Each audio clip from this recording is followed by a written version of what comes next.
we did it. What is going on, everybody? Welcome to the stream and a very happy Magic Monday, one and all. There sure is Bloomburrow Alchemy this week, which we will not be playing. Because, you know, we've barely gotten into Bloomburrow. And they're like, but what about this? No. We are 4-1 with this deck. I forgot. Oh, pretty good. Yeah, let's remind ourselves and everybody else what's going on in this deck. Ah, right. Okay, so it's like... we have Starfall Invocation. Yep, I remember that. Caretaker's Talent. We have a lot of removal, right? Do I recall that? Yeah, sort of. We have a lot of targeting things and removal that is targeting things. We have the Valley Might Caller that gets buffed up. The Valley Quest Caller that buffs. Oh, right, because we got both of the Valley cards for our two colors. And we have targeting creatures like, you know, Valiant creatures like Veteran Guard Mouse and Mouse Trapper, Whisker Veil Forerunner. We have a lot of rares in this deck. Okay, cool. All right. So I'll get started, but please don't let that make any of you hesitate to chat with us. Let us know how you're all doing. In fact, I guess I should start by saying, for those of you that may be new, whether you're watching live or on the VOD, what's going on, everybody? This is Joe. And Amy. We are Geek for All, and we are here, as we are every Monday, to play some more Magic the Gathering Arena here on Magic Monday. Specifically this week, some more Bloomburrow Draft, Premier Draft. So like I said, I'll be continuing this one from last week, but, you know, like I said, let us know how every little thing is. Yeah. So we've got a couple people in chat already tonight. We've got Corey Teague saying Happy Magic Monday. What's up, Corey? Happy Magic Monday to you as well. Thank you. Godalope is also here saying, hey, not howdy. That's right. We're a couple sets removed from the howdy, but nonetheless, it is great to see you, Godalope. How are you both doing on this fine Magic Monday? This is an interesting hand. I don't think I can keep it. Mulligan. That's much worse. Isn't it always? Yeah. That really sucks. I guess I keep it and ditch the rare. That hurts. Alright, just draw a plains. Thanks, deck. Alright. The arena gods are listening. I guess so. I'll remember that. I'll knock again. Draw a card, make a food. Oh, we drew Starfall Invocation. Okay. Well, this is a giant target for a removal spell, that's for sure. But we got to try something. Corey says, watching while sitting with a kitty in labor. Oh, jeez. Well, best of luck to all parties involved for that. All right. I mean, I guess I do this. Right, now this just lets scry 1, and it gets +1/+1, so I guess we don't have to do that yet. Combat, attack for 2, end the turn, and I can flash in Mouse Trapper. Thank you, I was going to ask you to do that. Oops. I'll flash in Mouse Trapper at some point. Treetop Sentries is a 2/4 reach, and they are 3/5 because of the patchwork card. They can forage to draw a card, but they don't have enough. Okay. But yeah, it's a 3/5. Oh, they could sack a food to do it. I forgot. Very nice. And they drew a card. All right, well, pass to attackers. They're not going to attack. And when they pass their turn, I will play the Mouse Trapper, which lets me scry 1. And I can put this land... I need it for the Starfall Invocation if I'm ever going to use it, so I'll take it. Thanks, deck. Polywallop equal to twice its power. I don't really need to do that yet, but I also can't attack this turn if I don't. So I guess I just Banishing Light on this thing and then attack them for 6. That feels good, right? Sure. I'll take that. Thank you. Okay, there are 12. 2-turn clock. Awesome. Right? This taps for mana, so they have 6 available mana this turn, which is a little worrisome, I won't lie. Sonar Strike deals 4 damage to an attacking, blocking, or tapped creature, and we would gain life if we controlled a bat, but we do not currently. Season of Loss, and I have to sack 2 creatures. Well, You think that's when Angel died? I don't... Because Seasons of Love was a song in Rent. Oh, Angel died in Rent. Oh, thank you. I was like, Angel the superhero? Angel from Buffy the Vampire Slayer? Yes, I was really going through it definitely. in my head there. Like, that was like... I like really, I was like, Angel from the X-Men was my first thought. Then it was Buffy. So yeah, I was very confused. Thank you for the clarification. Holy crap. Sorry. Too complex, I suppose. Yeah, that's on me, I guess. Marcus says, sup. What is up, Marcus? Yes. Happy Magic Monday. All right. Do I... Oh. Starfall Invocation only destroys creatures. He says, fingers crossed for Bria and Rawl today. Oh, okay. Bria or Rawl today. Oh. That would be pretty cool. All right, Yeah. so yeah, I definitely have to... Are they going to forage to draw a card? Oh, it's not forage to draw a card. It's forage to put a counter on this thing that has Ward 1 that I'm just going to kill with Starfall Invocation. Awesome. Take my turn. It's a 6/7, so you might feel like, oh, wow. Let's see. Well, I can't play the Valley Might Caller, and I could just chump block, so no attacks and pass. Thanks for the tapped fish. I really do need a land off the top deck. That would be just swell, Just swell. Look at how gorgeous this art is. I know we've talked about it. I know you literally mentioned it last week, but it's gorgeous. Oh, please destroy Banishing Light now so that you get your creature back. That would be great. They've moused over it twice now. Oh, yes. Yes. Incredible. They can't forage to draw a card. Marcus says, I use Bria as commander instead of Rawl. He puts the deck in Hell Queue, where all the tryhards live. Oh, God. Okay, I really need a land deck. Just a basic off the top. That's all I need. Please. It would be absolutely perfect here. They have 1 card left in hand. Like, this is the perfect time to do this. Motherfucker. Come on. It's funny because Godalope just said, I'm back, LOL, did I miss a patented hand land yet? No, not yet. We have no lands. We mulliganed on a one color hand, got another 1 color hand, drew the second color that we needed immediately upon begging for it, basically. And now is the last opportunity. If we don't draw a land here, we lose. Okay. I guess I gift you the card. Congrats. There's no counterspell. There's no bounce. Oh. I didn't need to gift them the card. It's put into the graveyard this way. Oh well. Cool. They drew a card for free. They play a 4/4 Menace rare and a 3/2 Menace common. That is now a 5/4. So we lose now.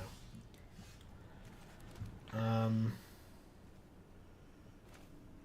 can get first strike.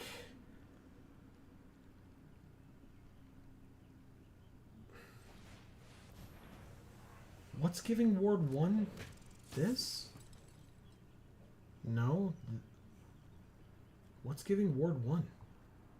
Is it this? No. Oh, permanents you control with counters on them have Ward 1.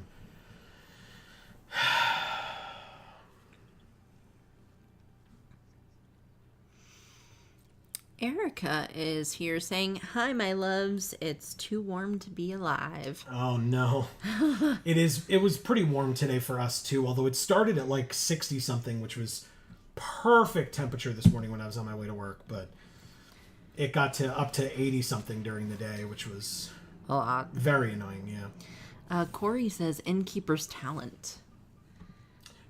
Yeah. For where it was coming for from. what's giving the Ward 1. Yeah, we lose. I don't like Thank you, Mark the Man. even if I hadn't let them draw the card, that was not what made us lose this game. They had a very good deck, and we just weren't getting what we needed. All right, well, I mean, this deck did well last week. Let's see if it can pull out a single win this week. Otherwise, it's just going to look like it's a chump deck, but it really wasn't. We got 4 wins and 1 loss last week, so let's see. Erica says 94 and feels like 105. Gross. That's terrible. Yeah, no thank you. No thank you.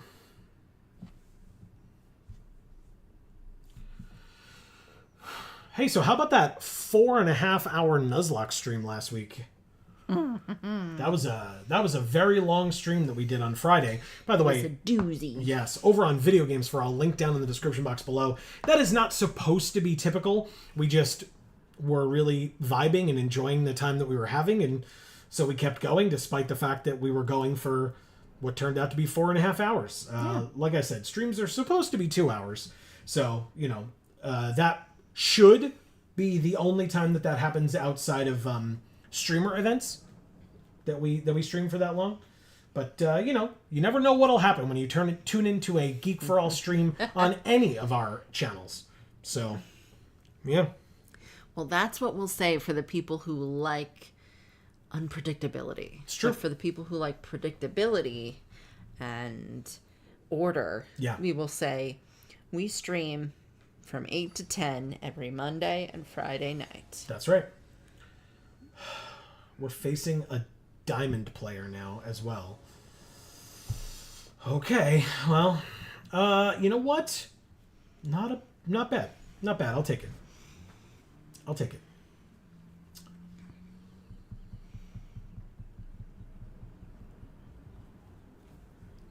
Keep. Nothing turn 1 from them. We have an interesting curve. 1, 2, 3. Nettle Guard. Sunfall. Okay. Play this. 2/2. Makes that a 2/2. No attacks. Polywallop, of course, because we now control a frog, which is this. So it actually costs 3. So we could use this to kill. Of course, we could use Longstock Brawl as well to kill. If they attack, I will not block. No blocks. Hopefully you all can't hear that on the microphone, but there's a noise in here. I will play... It would be a fight. Or this would be a fight. This deals damage equal to twice its power. I think I just play this. We don't have any tokens right now. It's awkward. Damn.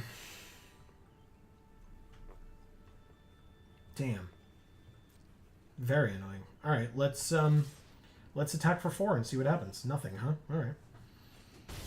Yeah, I guess we just keep up Polywallop and pass.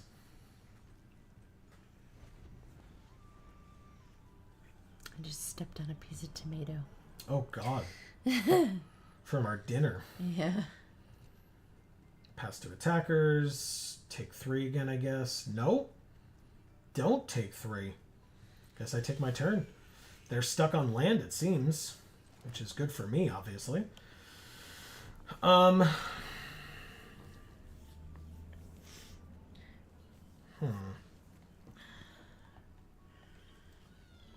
Damn. If I put a counter on something, that won't help me here. And I don't want to waste Polywallop on a 3-1. But then I can't attack if I don't. So, okay, I guess I'm doing it. This creature deals damage equal to twice its power to that creature.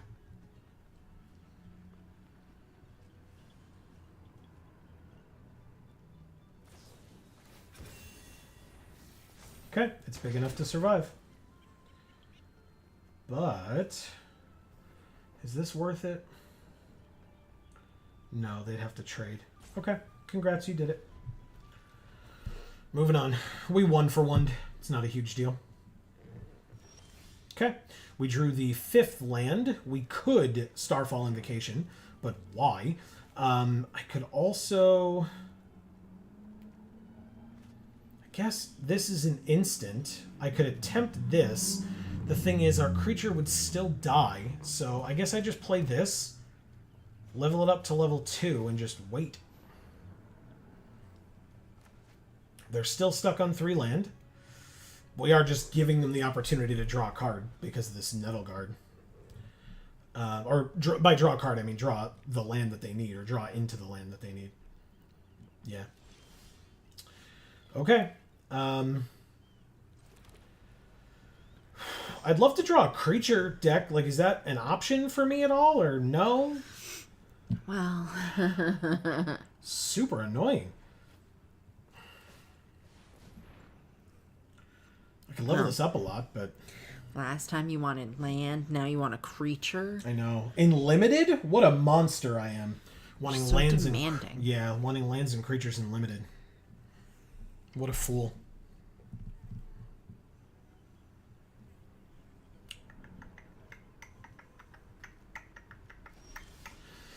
Okay, they had to discard to hand size by discarding High Stride. So I guess I'm just going to play this Banishing Light now and steal their creature. Corey says... They sacked it to destroy our enchantment. It literally was doing nothing, so I don't care. Go ahead. Marcus says, I've been trying to watch a friend, Nickel. Teach. Oh, teach a friend how to pick understated commanders. He inadvertently becomes the arch enemy due to his card choices. Oh yeah, which ones is he picking? Guess I'll kill their mythic with this 2-mana instant. Seems good.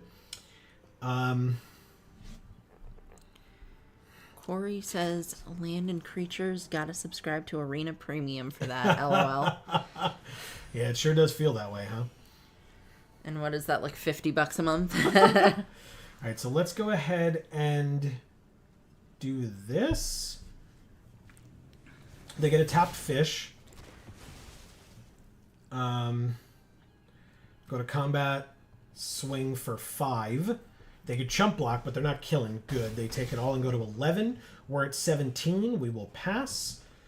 We still have Starfall Invocation, which obviously right now we don't need. Hey, they got their second color. Notably, they got their other land earlier, and they have a treasure here, so now they have access to 6 total mana, whereas 2 turns ago they had 3. So that's pretty good. They've hopefully, seemingly, clawed their way out of that hole. Corey, we better not say it too loud or else Wizards will hear us. Start implementing it. Just giving them the ideas, right? Marcus says Nicol Bolas and Go Shintai as commanders. Interesting. Why does every opponent have Innkeeper's Talent? That's super annoying. Alright, it's a 4/4 flyer. A luge coming soon. Says Corey. Oh, on their side? Maybe.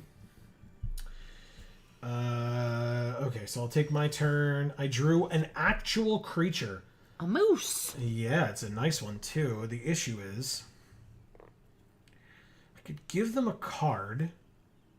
and then bring the Valley Might Caller back or the Mentor back. Or could just go to combat, swing for 3, and see what they do. They're tapped out, so they can't help themselves here. If they don't block and they just take it, I have this with Flash. Incredible. Because if I needed, I could have Sonar Strike to the flyer.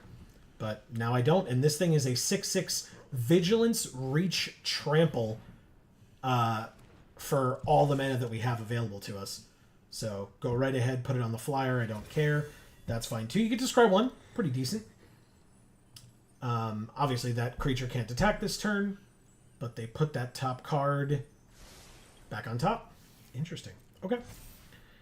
Do they attack? Yeah, they do. Yeah, they do. Okay. We're going to take 2 damage. Spoilers. That resolves. I'm going to flash in the 6/6 Vigilance, Reach, Trample. I'm going to block their 4/4 flyer. Perfect. And we got the Valley Quest Caller. Ooh. Incredible. Nice. Okay. Well, we have a 6/6 and a 1... we have a 6/6. They have a 4/5 and a 1/1. Oh, sorry, 2 6/6s. So we're going to swing for 12. By the way, it's 12 trample, and they're at 8. Oof. Which means that unless they have something for 1 mana here, we win. Because we can Sonar Strike down the Veteran Guard Mouse when it blocks. Which means it'll take 4 damage, it'll have 1 toughness left, and they concede it. Thank you, Wallhour. That was a diamond player that we beat. I did not expect that to occur. That's very nice. Especially after how the first game went. Yeah. Okay. Just goes to show luck has a lot to do with it. Game of skill, no luck involved. Is Uh-huh. I'll be going now. Man. You read chat. Yeah. Yeah, it's definitely... Watching this stream over however long we've been doing it has never proven, ever, that luck of the draw is a real thing. Corey says, good game. Thank you. Marcus says, green doesn't need flash creatures. Fair. Very fair. 6 mana massive flash creatures that just come in and absolutely dominate. Alright, well, 2 land is awkward because we have a 3, a 4, and a 5 for creatures. I guess I mulligan. Okay, this is better. Keep... Nothing here makes tokens, so for now, I'll ditch that and start with that land. Okay, Barrow Guard Mentor, you're going to be... Or Burrow Guard Mentor, excuse me. You're going to be a 1/1 for a little while.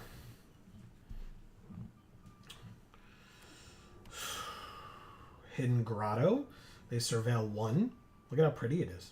Yeah, it's very pretty. But it's a filter land, notably. So if they need to play something with a colored mana cost, they're not going to be able to do that unless it's a 1-drop for a turn or so. So interesting that they played that one first.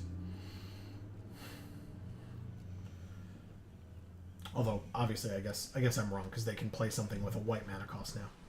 Look at that! Look at me! I figured it out immediately. All right, let's play this and this because it's very annoying. Goodbye, Nettleguard. Attack for 1. A whole 1 damage, opponent. Take that. And over another rabbit, bat, bird, or mouse. So this is a bird. They make me discard 2 cards. I guess it'll be the land and the bird. And then we can play the quest caller. Sure. Wow. And we drew a 4th land anyway. Well, that will be our patented Geek for All hand land, but I'll drop this 2/3 rare, make that a 3/3, and swing for 3. And end the turn. That was a good play on their part.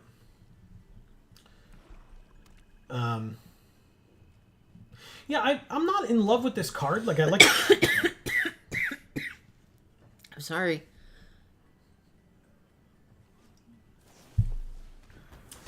Oh, I just good. breathed something in, I guess. Oh. Sorry. You okay? Good. I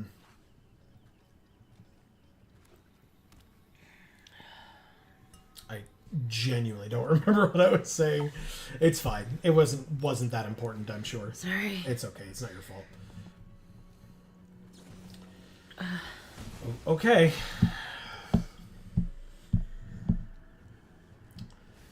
Sure would love a creature. Hey, that's not a creature at all. Pass.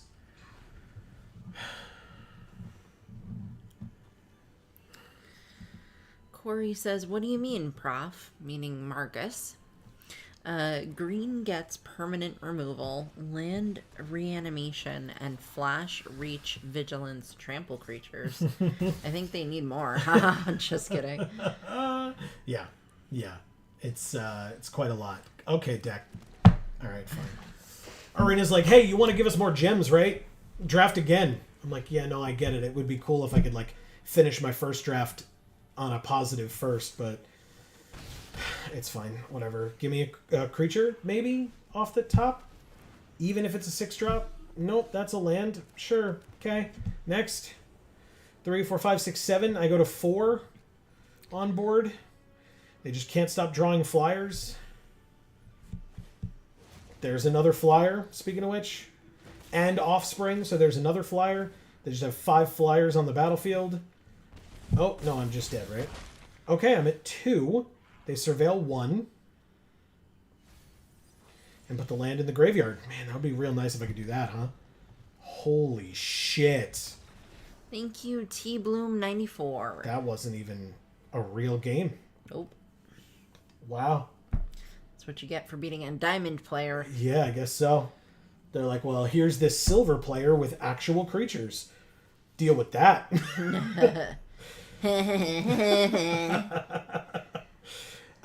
We still got 5 wins, which means we got our entry fee back and 100 gems on top of it.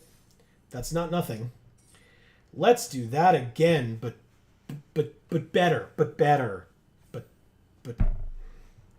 like 5 rares in my deck. I don't know how I could do much better, but I guess we'll see. 2 mythics. That's how we could do better. 2 mythics, Arena.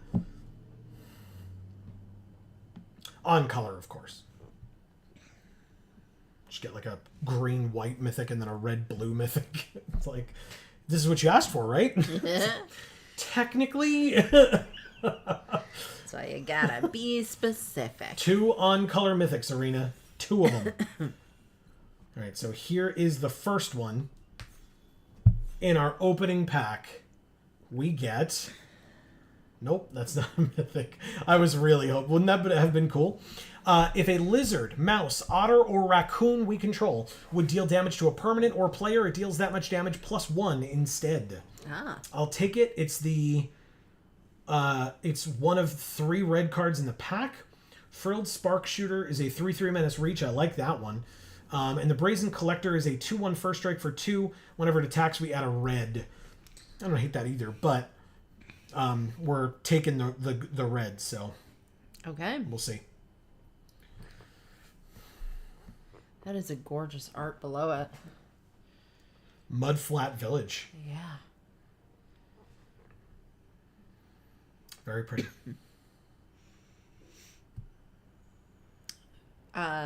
Corey says, Flamecaller has definitely won me some games. It's a good one. It's a very, very good one. And Godalope says, good old be careful what you wish for. Yeah, exactly. Exactly. It's like, I asked for this and I got it. I sure did. All right, so we'll take the Flamecaller. Ooh, Wildfire Howl to follow it up is a good one. There's also Roughshod Duo, which I don't hate.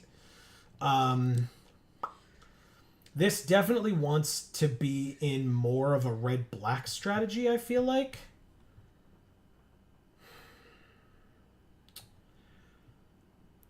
But what does this do?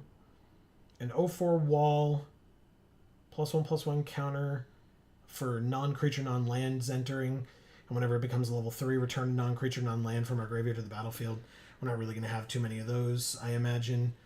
I mean, I guess it's spells, but still. I guess it's just the Howl. Howl feels good. It keeps us in one color, and we're piling up here. So, sure, Wildfire Howl it is.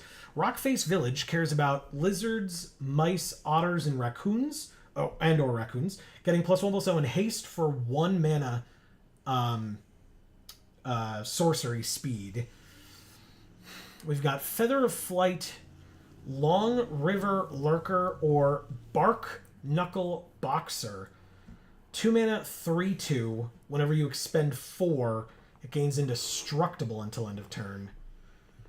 I guess I try the land. Like, this seems not bad, but it doesn't seem busted to me. I don't think I've literally ever seen anyone play it, so... let's try the land, staying on theme and on color here. Okay, I mean, we've got Conduct Electricity, which is an incredible card. We've got Paw Patch Recruit, which is very good. And we've got Frilled Spark Shooter as well. Reptilian Recruiter, I'm not in love with. No, me neither, because it looks like a dog. Conduct Electricity I do like, but Paw Patch Recruit being here feels like a signal, right? Go Gruul. But Conduct Electricity and Longstalk Brawl? Fine. I'll take the green card. Heartfire Hero. Marcus says the village lands aren't CL great? Probably just a typo. Great, I would assume. For casting non-creature spells. Yeah, because they you can only cast creature spells with the red. Yeah, it's more for the ability. Put a +1/+1 counter on it. Sure, I'll take that. It's pretty good. And it's a mouse. This counts mice. Good. Yay. Good. This rare is 3 Tree City. You can choose a creature type, and then you can tap 2, tap, choose a color, add an amount of mana equal to the number of creatures of the chosen creature type that you control. There's Might of the Meek to target stuff with, I guess. There's Thoughtstalker Warlock, which is a lizard warlock, 3 mana 2/2, menace. When it enters, choose an opponent. If they lost life this turn, they reveal their hand. You choose a non-land card from it. They discard it. Otherwise, they just discard a card if they haven't lost life. So, but it's a 3 mana 2/2 menace, and it's a lizard. So I'll take it. Why not? There is Polywallop. I'll take the Warlock. Removal is important. The second Wildfire Howl, or take out the trash. I think it's actually going to be that. Junkblade Bruiser being here is also a good sign. But I'll take out the trash. Because that's a good removal spell. Conduct Electricity. Great. Awesome. The only thing in our colors, but I'm happy with it nonetheless. So I'll take that. Treetop Sentries, which is a Squirrel Archer or Head of the Homestead for rabbits. Oh, or Scales of Shale. I guess it's Scales of Shale. +2/+0, lifelink, and indestructible until... Oh, no, we're not... Oh, yeah, because I just took the black card. So, yeah, Scales of Shale, and then we just don't do Paw Patch. Okay. Okay. I'll take the Share Pot, because it's the only thing that we could play right now. I'll take Cash Grab, although I don't think I'm in green anymore.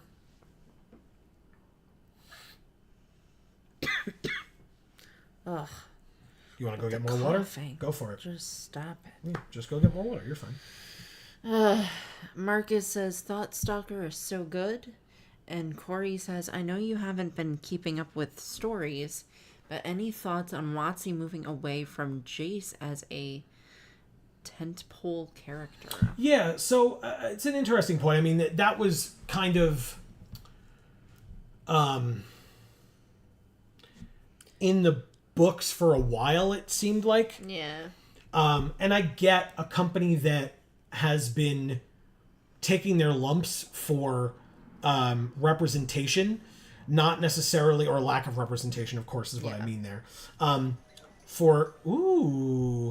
course, I hate that this is a rare. It feels so bad. fine. I'm not taking a third Conduct Electricity. But... Oh, I didn't realize you already had 2. Yeah, exactly. And it's 5 mana, so, like, it's way too expensive. No. Sure, I'll take a 3 and a 3/3 menace. But yeah, it feels like... Let me quickly see who we're drafting with. These Lumps, nice. Nuno You just Phillip. said that. Oh, yeah.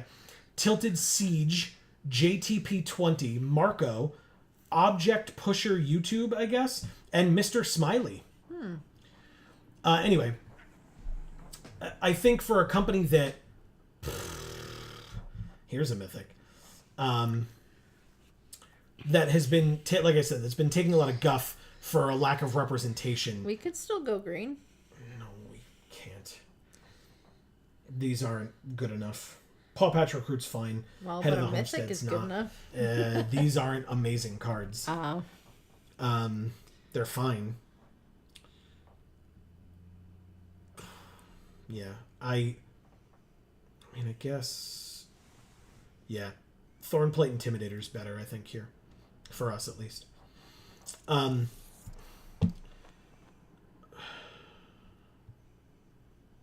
Psychic Whirl apparently has been doing very well, but 6 mana, 5/3, when it enters mill 3, target creature and opponent controls gets -X, where X is the greatest mana value among cards in your graveyard. And it's a 5/3 for 6. Or we could exile the top card of our library and we could play that card until the end of our next turn. Or Psychic Whirl. They discard 2 cards if we control a rat, surveil 2.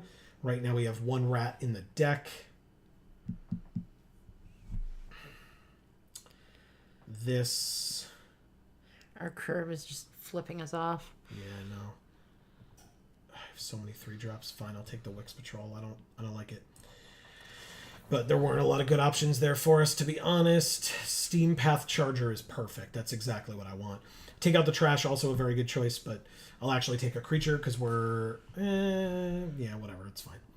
I'll take a creature. It's a lizard. It'll work for the rares that we have. Here's another one. Now I wish I'd taken the other thing, but how could I have known? And... another fucking Conduct Electricity. Sinister Monolith is a 4-mana artifact at the beginning of combat on our turn. Each opponent loses 1 and we gain 1. We can tap, pay 2, sack it, and draw 2. Sure. That seems great. I'll take it. It's a great way to deal some damage to them or make them lose life. Look at twice X from the top, put X from among them into your hand and the rest into your graveyard. You lose X life. Or Dire Sight, which is just better. Okay, yeah, Dire Sight it is. Come on, man. Frilled Spark Shooter. Nice. I'll take it. Yeah, good one. Okay. Anyway, back to the discussion that I was desperately trying to get to. Okay, we're not. Share pot to the sideboard. Yeah, I think it was inevitable. And I think they originally tried to move to Liliana immediately after because they were like, you know, attractive. Like literally the set after it seemed like was the set where they had her being like unnecessarily busty in her art and doing like this or whatever. Yeah, or or like sitting posed with like pushing them up and like with like a push-up bra or whatever you want to call it. It was like very awkward. Good. I took the 3-tree mascot. Take Psychic Whirl. Do you care which art? Aw. You like that one? Yeah. Good. Okay. And pack 3. Well, we could have had 2 on-color mythics. I did ask for it. You sure did.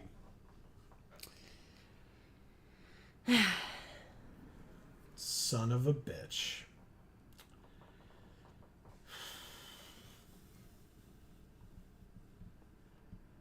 That really sucks. 1, 2, 3, 4, 5, 6, 7 black cards versus 1, 2, 3, if I really push it, 4 green cards.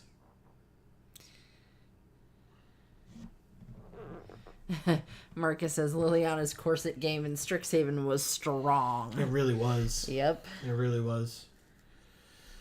Even if I don't end up doing it, I'm going to take the mythic. I guess I'll take the lizard with haste. This is an incredible combo with this, by the way. I've talked about that many times. And now we actually have it as a possibility. So yes, please. Look at this art. Ugh. There's also this thing down here. Yeah. If you wanted to actually splash green. Well, you don't have to. You could just play it as double red. Oh, I see. But yeah, no, this card's insane. It's a 2/3 with haste for 3, and then whenever any player, us or our opponent, casts their second spell each turn, this thing deals 2 damage to target opponent. So our opponent takes 2. And if the flame color's out, they take 3. Wow. Yeah, it's really, really, Really good. Hey, look, a mythic.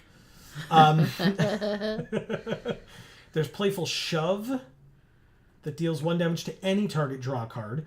Or there's Hoarder's Overflow. Put a stash counter on it. You can discard your hand, draw cards. I guess I'll take the Playful Shove. Yeah, no one really wants a Hoarder's Overflow. Just leave that one behind. The Reptilian Recruiter again. What about this Nocturne thing? No. They lose 2, we gain 2. Yeah, we're just not going to play the Mythic. But sure. Yeah, I'll take that. Thank you. Rabid Gnaw. Or Ravine Raider. Ooh, that's a really good one. Oh, that's a really good card. I'll take it. What do you do? When it enters, if an opponent lost life, add red. Nope. Yeah, black, red. And then 1 in a red, discard a card, draw a card. That's important. Joe. Yes. He saves you a bunch of money on your car insurance. He does kind of look like that. I'll give you that. Sure, whatever. I'll take the Guard Mouse. I'll take the... I mean, out of all of it, I'll take Polywallop, I guess, but we're not in green. I'll take Wear Down, but we're not in green. But there's nothing else coming to us. So yeah, like I said, they tried to move to Liliana. That didn't really work. Well, yeah, because they were still, at that point, catering to men instead of catering to the people that they actually should have been catering to by switching away from Jace. Right. Which would be, people who are not men. Right. Well, catering to pervy straight men. Right. Which is also relevant, Right. So now they're actually pivoting to trying to be inclusive in more ways than one. So. Yeah. Correct. And whether or not that hurts the stories or helps is, to be determined, I suppose. Well, so that was the other thing I was going to say, right? Is that I had no issues with Jace. And I personally think it was just trendy to hate on the Gatewatch. I personally think that. I don't think there was anything wrong with the Gatewatch stories prior to the in-house story team leaving. Obviously, once War of the Spark came around, completely different story. Right. Most people don't even want those to be canon, but they are, and this is just the world that we live in, whether we like it or not. But that being said, overall, the stories were very good with the Gatewatch in them. I think Jace was very much redeemed as a character and made a lot more interesting once he was given his amnesia and relationship with Veraska. Right. C. Holland is here saying, hey, with a wave. What is up, C. Holland? Happy Magic Monday. How are you?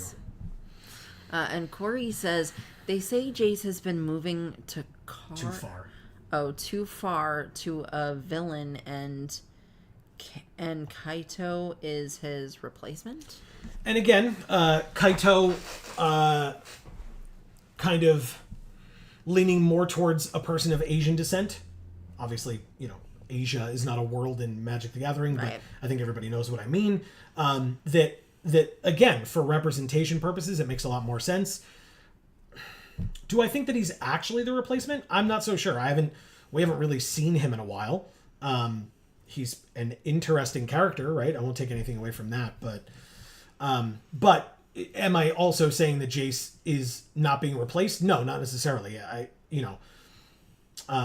They had him as a Phyrexian and, decided to go from there by, taking their face of the company and turning him to the dark side, which, again, I still argue that a lot, not all, but a lot of the characters that they chose to turn Phyrexian were very clearly just characters where they were like, we don't know how to write for this character because we didn't write for them. And so we're just going to make them not be like themselves so it's easier to write. Right. instead of, talking to the people that they fired for no reason and saying, hey, maybe you can do these stories or consult or something while we write these stories. It wasn't for no reason that they were fired. Well, yeah. Okay. I mean, you know the reason, right? The reason is Hasbro shitty. needs money. Yeah, yeah. Toys R Us closed. Yeah, it sure did. I mean, no. Fine. I don't really have a lot of removal here. It's kind of annoying, but it should be fine, I think. Corey says, that's what they said on the Magic the Gathering Twitch talk regarding foundations was the topic discussed. Yeah, so foundations being the new core set that they have finally rode the wave back to core sets again.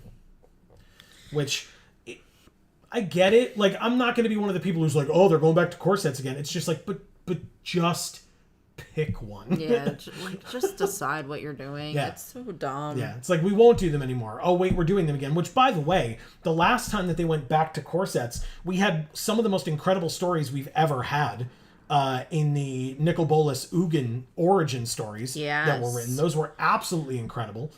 And so I'm not complaining about that for even a second. But, like I said, then they go away. Now they're coming back. It's like, okay. Yeah, I think they just do it when it's convenient, but also, like, if they switch things up enough, it'll feel novel enough for people to care. But what they don't realize is that the more it changes, the less people care. Right. Because they can't keep up with it and they don't really want to try. Sure. C. Holland says, I will forever think of Jace as featured in Prof's office hours, LOL. I think there are a lot of people who would think that Office Hours is the professor did a series where cosplayers and or content creators played the Planeswalkers and came into his office and had a discussion with him of like as if they were going to office hours at Tolarian Community College, and he did little skits. Oh, okay, that's cute. Yeah, it was interesting. I mean, being able to watch those and especially obviously the people that played those different characters did a really good job. The one that you would know offhand, I would think Christine Sprankle did one. I think Olivia Gobert Hicks did one, and then Graham from Loading Ready Run was Garruk. Oh. If folks remember who Sprankle and Olivia were, remind me, please, so that I, because Amy will know the characters. I just don't remember who they played. I feel like Sprankle was Chandra. And Olivia was Lily, but I could be wrong on that. I don't remember.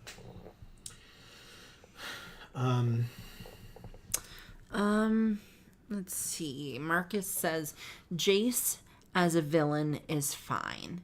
His powers are busted but beatable.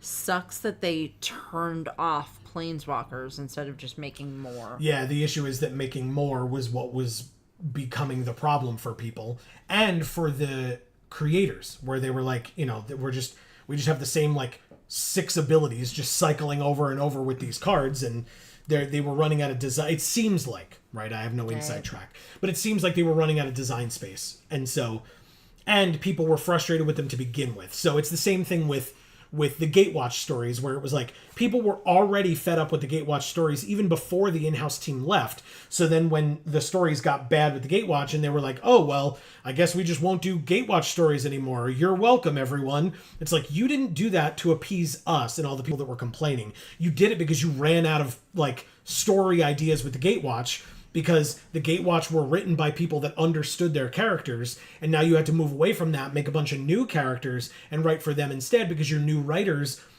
actually do really well when given a chance to do their own thing. Right. When we read as opposed to like being spoon-fed a bunch of like old shit that then they have to like digest and regurgitate back out, and they don't do a good job at that. No, and they don't. And they're professional authors. Right. So it has nothing to do with the fact that they're bad, because they can be not great at that style of writing.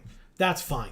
But when people are like, oh, well, I hate these stories, they're just bad. It's like, that's not the author's fault. They were given something and they were like, oh, well, turn this into gold. And it was like, this is old stuff that other people have done like how am I supposed to take the time? Because you're not paying me enough to take the time to read all these backstories and all this other stuff. So if I'm not a fan to begin with, it's not going to work for me. Which they weren't. Right. And, you know, Vorthos J can only do so much in terms of like giving a rundown of what these characters' backstories are, because giving a rundown of their backstories is one thing, but like Tamio,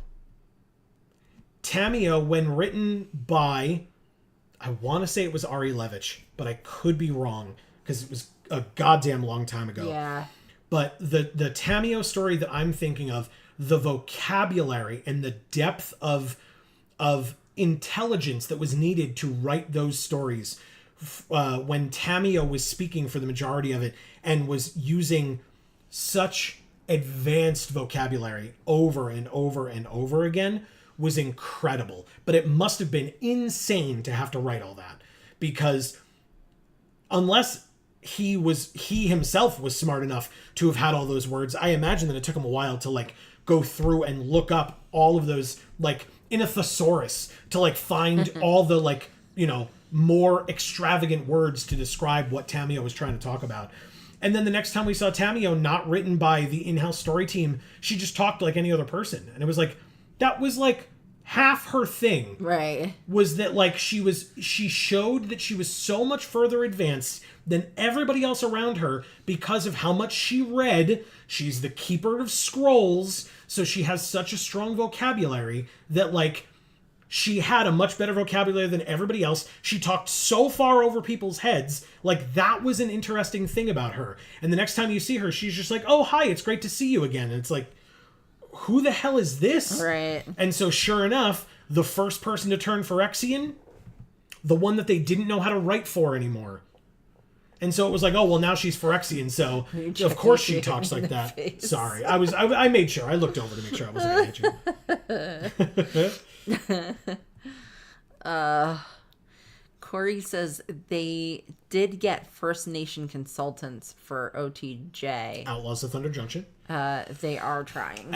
And honestly, with Outlaws of Thunder Junction, I think even as far back as Kaldheim with Nico, when they had Nico as like a non-binary character, I remember the interviews that they did with the authors and the story team, the in-house story team, that were talking about actually caring and being of the groups that they were trying to tell stories about, and caring about telling stories that had that type of representation because they were of that group and hadn't seen that type of representation. So they were interested in championing that type of representation in Magic stories.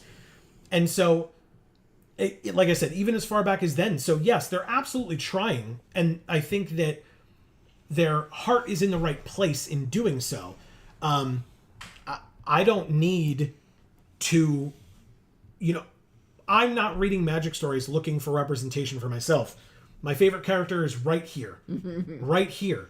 And he also was turned into a Phyrexian because the last time that he had a story before he turned Phyrexian, all we did the whole time was go, this isn't a Johnny. Why wouldn't... He's a pacifist. Why wouldn't they have him as part of the peace talks? He's like a leader of men. Like, why wouldn't he be in that room? They were just like, oh, we're having peace talks, but, you can go in there. Why wouldn't you want to have him there? He's like... would be a really good person to have there. Oh, he ran off and got turned into a Phyrexian because what a surprise, they don't know how to write for him. Got it. But that was obvious before he turned Phyrexian, but then he turned Phyrexian, and then you could just use that excuse. Oh, of course Tamio and Johnny aren't the same, nor Nissa. Right. I was going to say, mine's right there. Yep. And she also got turned into a Phyrexian. They sure did. Because it's like, oh, well, they're different now. Because now we can write for them, because we've given them new trauma. So forget all that old stuff. This is new stuff. Yeah. This we know how to write for. Mine was a lesbian, so they didn't like that. They had to erase it and turn her into a machine. Mm-hmm. Anywho, Marcus says, Tappy Toe Claws, Joyra rocks super hard. Yeah, Tappy does an incredible Joyra in cosplay and then in like acting and portraying her as well. Shout out to her. Great job. He says more, meaning new Planeswalker characters. They overused so many main story characters before writing in new and interesting ones. So it's tough for me, Marcus, to care about most of the newbies. Yeah, I'll agree with that. And they really, like, when they went into March of the Machine and even Phyrexia All Will Be One with Tyvar Kell and they would just mention Kaito and the Wanderer. Like, they really tried to portray these as, like, this is the new guard, right? So it was like the opposite of Endgame for Infinity War and Endgame for Marvel, right? In Marvel, it was, hey, let's take all the newer people and snap them away so that when Endgame starts, it can be all the people that have been here for years that were the original Avengers, right? And then they will save everybody else so that then, of course, then the big climactic battle can be everybody again. But that the majority of the movie is going to be just these original main characters. This was the opposite. They were like, remember all those old characters that we don't know anything about? Well, let's just get rid of them, turn them into something that we can write for, aka, change their personalities entirely. And then we'll take all these new people that we do know how to write for because we made them up, and they'll be the center of attention now because we know how to write for them, so they'll be our heroes. It's like, okay, sure, if that's what you want, I guess. Marcus says, except Quintorius, that the homie right there. Quintorius is cool. Have to agree on that. All right. Guess we can deal with all of this. Sure, yes. Sure.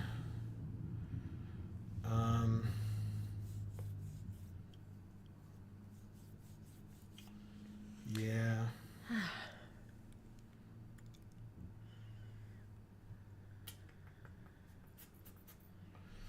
What do I cut? I guess it's this one.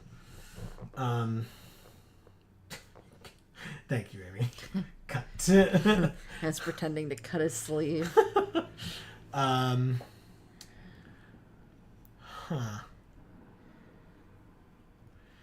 that one. And we're done. What is our deck box art, Amy? The Q Otter. Not the crazy mythic bear? No. He's rad, though. Oops. And then, you want these sleeves or a different? Okay. They're pretty. I agree.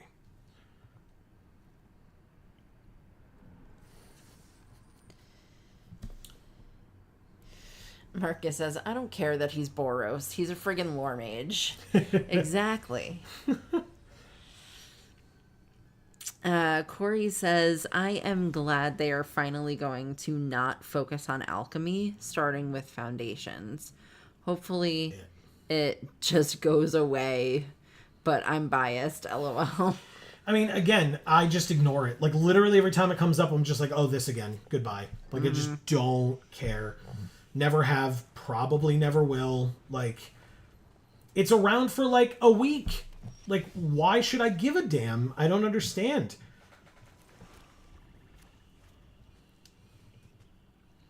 Again, they just try to cycle through a bunch of different things because they're trying to keep your attention the whole time, and they think that if it's new, it will keep your attention, even though it really just makes you not give a damn. All right, 2-3 with haste. Go. What is this thing? Whenever they expend 4, they can put a counter on it, and it's a mana dork. They can tap it. Okay, that's pretty good for them, actually. But it means that they would get closer to being able to play 2 spells in a turn. That's a good sign for me. Please play 2 spells in a turn. I'll play the Monolith, I guess. Okay, they can make a food. Do you have something for 2 mana or less? It looked like they were looking at their hand. Yeah, they played 2 spells. Amazing. Way to go. I can't block this turn. You got it. It was tapped, so I definitely wasn't going to. Whoa. Okay. Damn. That's a lot.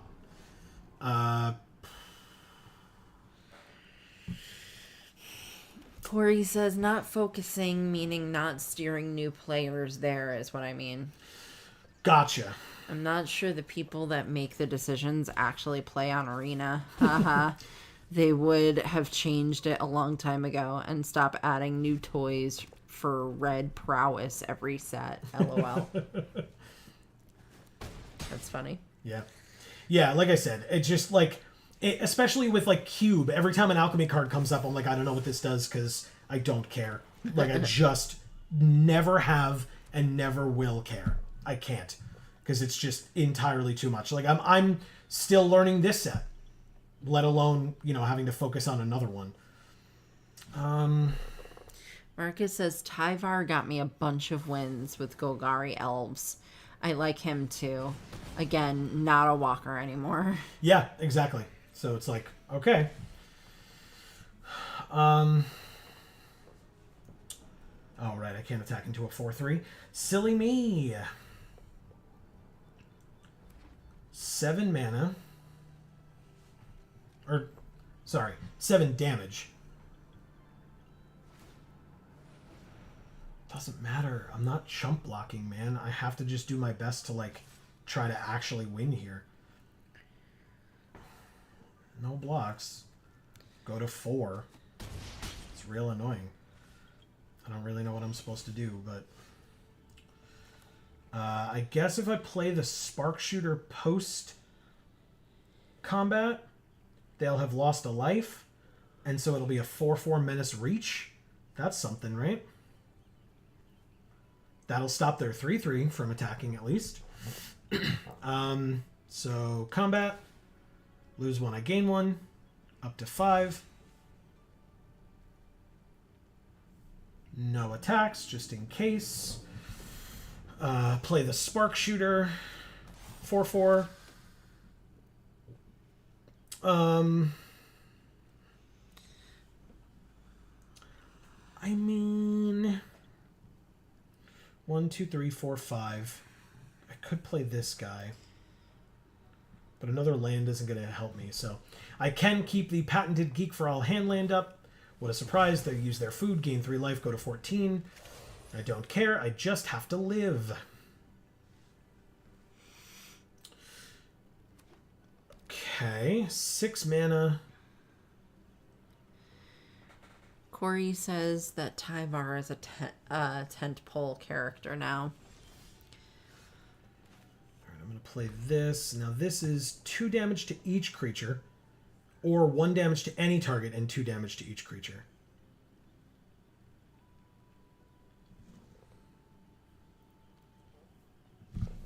I could kill one of their 2.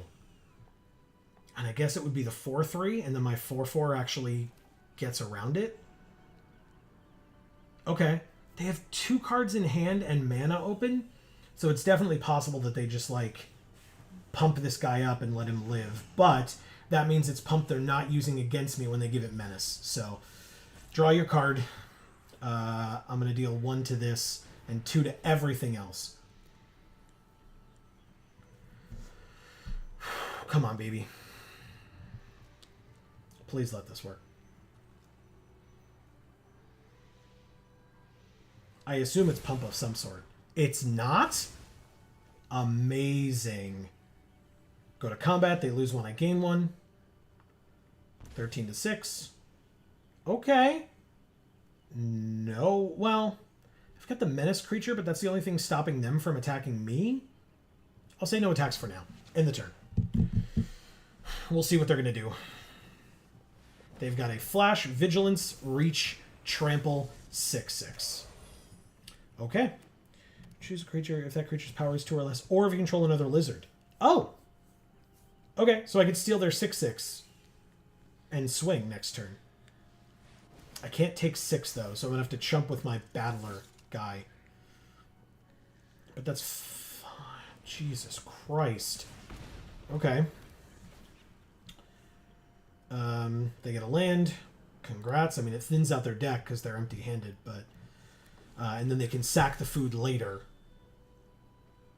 But I guess I just trade.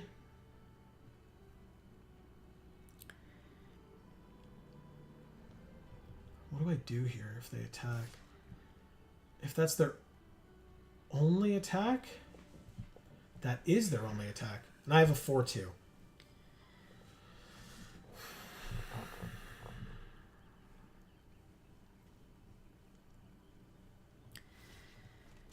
Marcus says, I like that he'll be around. Hopefully the resolution of the open path thingy ends with sparks being turned back on. So let's... I don't think I can play this. 3, 4, 5. It's not enough. I do have another lizard. I might as well steal the 6/6 and attack with it. It's a free turn of damage. Because if they lose a creature, that's even better. But I assume they just take the 6 and go to 4, which is really good for us. Yes. Yes, because they're empty-handed. They're top-decking. I'm not. I have a rare in my hand still. And if I draw something that is... Yeah, they took it. Amazing. All right, I'm going to end the turn. Right? I don't need a second mana. Yeah, so I'll keep up the patented Geek for All hand land. Marcus says, green does not need flash creatures. Yep. Now we're on the other side of it. All right, so they get an equipment. They can then buff it up to level 2, so that then they can go to combat and give their 6/6 trample. Oh shit! They can make it a 7/7 trample.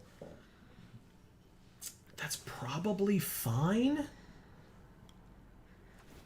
Godolope says, handland. Yeah, exactly. Corey says, I mean, they have to turn the sparks back on, right? And Marcus says, it doesn't need to be all of them, but some of the newer / story relevant characters need to get, like, back up. Oh, I just lose because they get double strike on their 7/7 trampler now. Ooh. I can't stop 14 damage coming at me. I only have 5 toughness, so I lose. Cool. Was that a top deck too? Because that's a lot more impressive. Like a lot more impressive. Thank you, Ido. It was too, right? They were empty-handed. So they just top decked, and they used exactsies all of their mana to get it up to max. That was very lucky for them. Very lucky. They needed it. Oh wow. Okay. They did it. Okay. Sure. It was very lucky for them. They sure did it. Wow. Okay.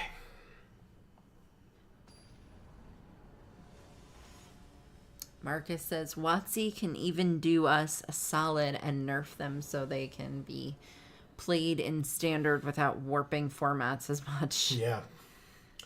Ooh, 3, 3, 2, and 4. And by the time we, even if it takes us a little bit to get the 4th land, which I hope it doesn't deck, by the way, it doesn't matter because we, hopefully won't need it that soon to get our creatures back. So this is a good hand. Oh, lit, not like, okay. Lit back up. Yeah. That makes sense. I was like back up. If they lost life this turn. Okay.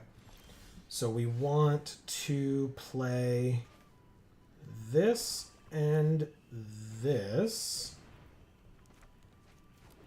Okay. I like Fibblethip. Their sleeves. This is Fibblethip when he's on Borborygmos' back. Oh. Cool. Wow, they really like us having black this time around. 3 damage if we control a raccoon, but we don't. But that's not a lizard, so let's play this, I guess. This is the combo that I like. Just play 2 cards. You'll be upset about it, but I'll be happy.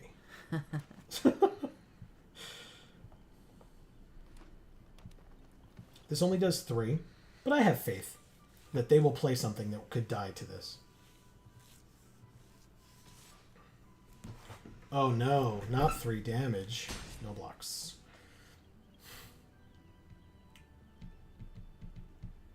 No. Don't. Okay. Good. Look at the top 6. They can reveal a bat, bird, mouse, or rabbit. They revealed the uncommon Harvest Tide Host. Whenever it or another rabbit you control enters, one of their creatures gets +1/+0. Then draw a card if it's the second time this ability is resolved this turn. Cool. Okay, well, they have a 3/4. So unfortunately... Damn. Okay, well, I guess I gotta do this.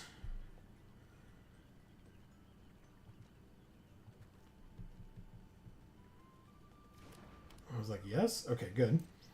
Go to combat.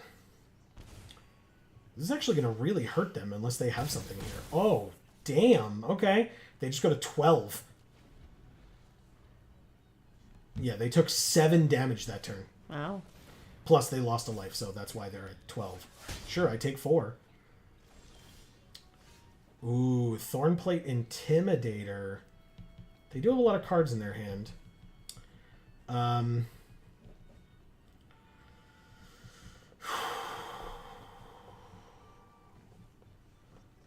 Combat. They lose a life. No attacks. Second main. Play this. And I'll make them reveal their hand and discard a card. Of my choice. You and permanents you control gain hexproof. Oh. I accidentally clicked it, but it is a rare, so I'll take it. Whatever, it's fine. I still can see the rest of their hand. High Stride, Dewdrop Cure. For the common good. Did they just draw that? Yeah, they sure did. Okay.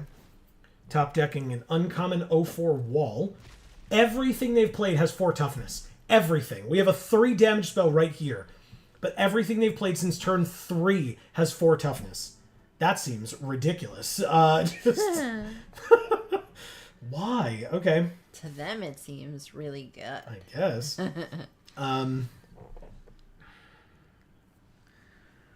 Okay, so common good is the cardinal. What? No. This is Builder's Talent. Oh, okay. This is for the common good with a squirrel. Oh, okay. Because I was gonna say it is wearing like a Robin Hood hat. Sure. And so it would make sense if it was for the common good, you know? Yeah. That's fine. I'm not actually paying attention to this game, so. I will take a lot of damage and go to 8. Take my turn. Drew a Conduct Electricity, which does 6 damage to one creature and 2 damage to a creature token. That's perfect. Combat.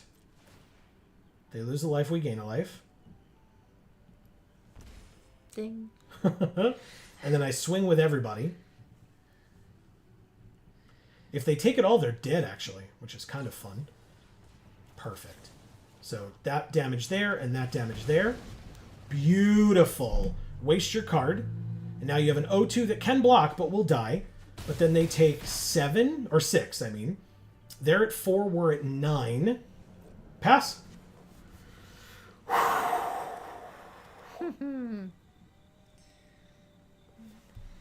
We know every card in their hand. They can play a creature. What does this do? Creature. Oh, create X tokens that are copies of a token that you control. They don't have any of those.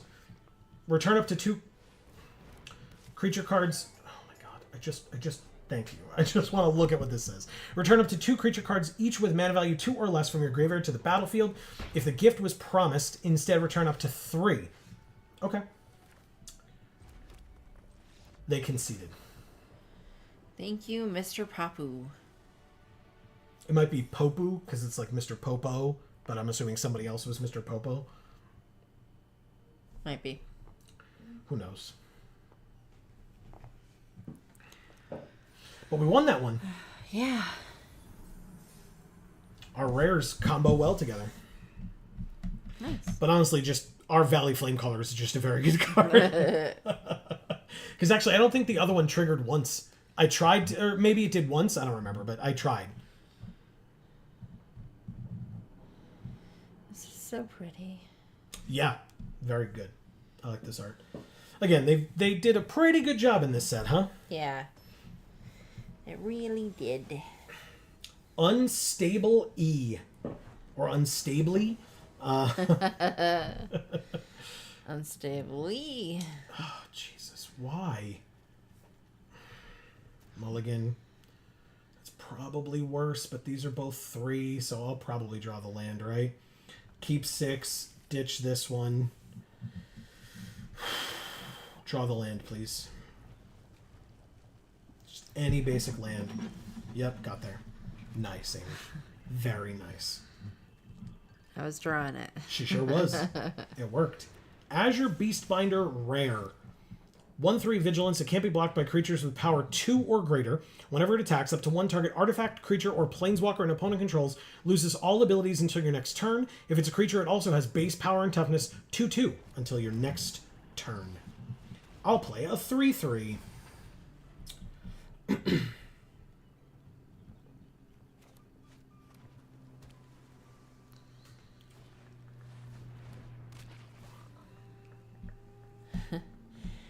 Corey says, on a sad note, forgot to mention I had to put my 30-year-old pony down on Saturday. Oh, no.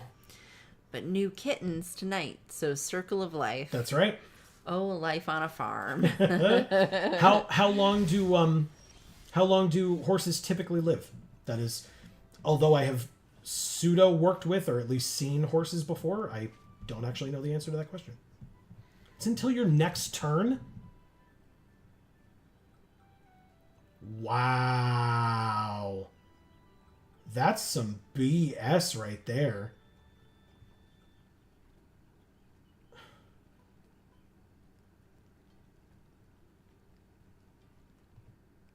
$25 to $30. Okay.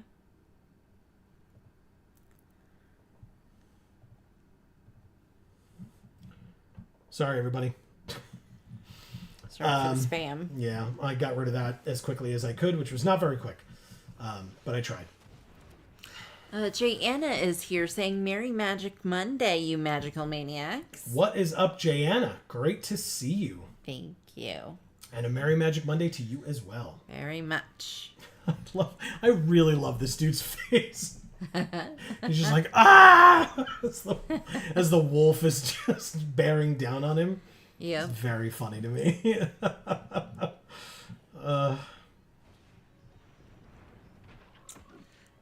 Joanna says, aw, Corey, I feel your pain. Crying face. I had to put my mini horse down last year. So sending you all the well wishes. For sure. Yellow heart and hand heart. Corey says, thanks, Joanna. And Godalope says, treat meat. ...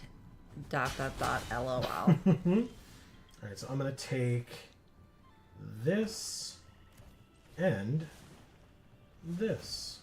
Auto pay. Play them both. My mythic is being, or my rare is being entirely shut down by theirs, and there's nothing I can do about it. It's 1 damage to target player specifically. Okay. Oh, that's great that they played 2 of those. Yeah, they're just going to shut down my rare every turn.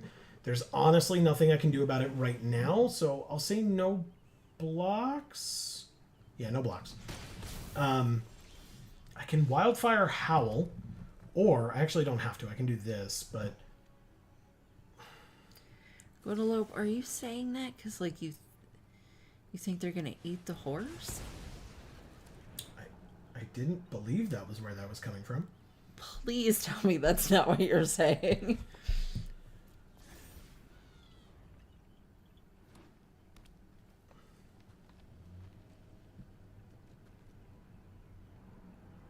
Oh, spam. Okay. All right. Thank you, Godalope. Phew. I was like, oh, yikes. Okay. Thornplate Intimidator. The treat meat. Horse kebabs. Jesus Christ. Yes, no, thank you for clarifying that you meant the spam. I really appreciate that, Godalope. Oh, equal to its power to target creature you don't control. Okay, so I could do both, just not in this one turn.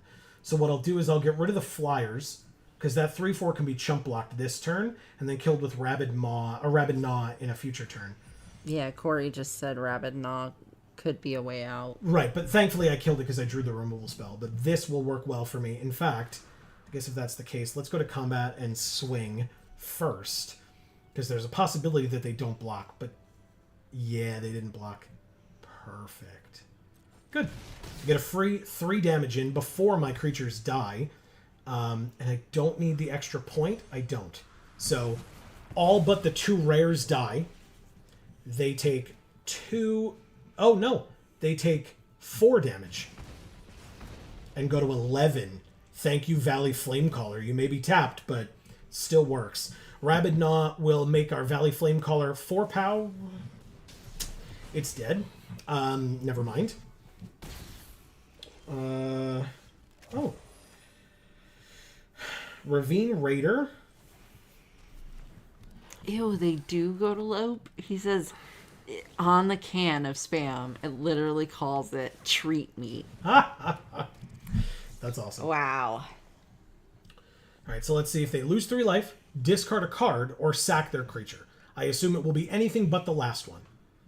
They will discard a 5-drop that they don't have the second green for, and then they draw the second green. Mwah! God, have I been there. Don't even feel badly. Moving on. God, that's funny. Deals damage equal to its power to target creature you don't control. And we drew the hand land, because that's what it's going to be. And I'm going to play this. +1/+0 here. Damage equal to its power here. And then they have 1 blocker. I lied. It's not a hand land. Play it. Combat. Swing. Blockers. They can only block the 5/3. Which they don't do. So they take 6, 7, 8. And go to 3. They're at 3, we're at 5. We're top decking, they're not. They draw, then discard. They did get a land among those, so that makes sense. But... Thank you, Unstable E. I don't think they needed to do that, did they? I was top decking, right? So, like, this doesn't have Menace. This does. So they just block here. Oh, but they're at 3. That's why. Okay. That's why. All right, so they did need to do that. My bad.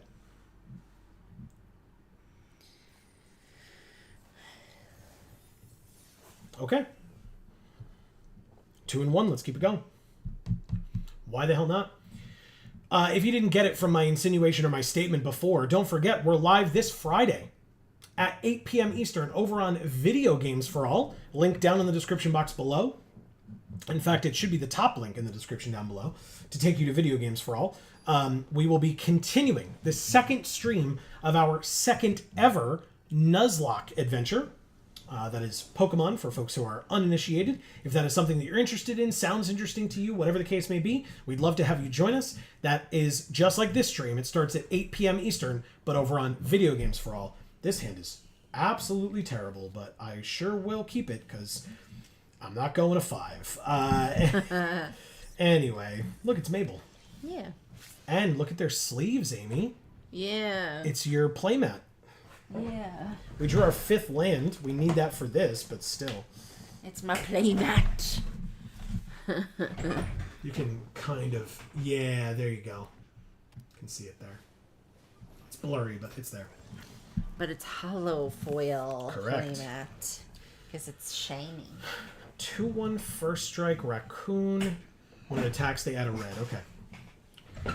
Very good. 3 colors naturally for their rare Balin the Haymaker. So not only do they have all 3 colors, but they have the rare that they need the 3 colors to play.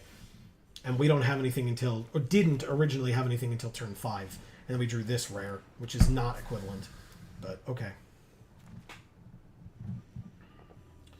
What does this thing do? Tap 2 untap tokens you control to add a mana. Tap 3 untap tokens to draw a card. Tap 4 untap tokens to put 3 counters on this against trample until end of turn.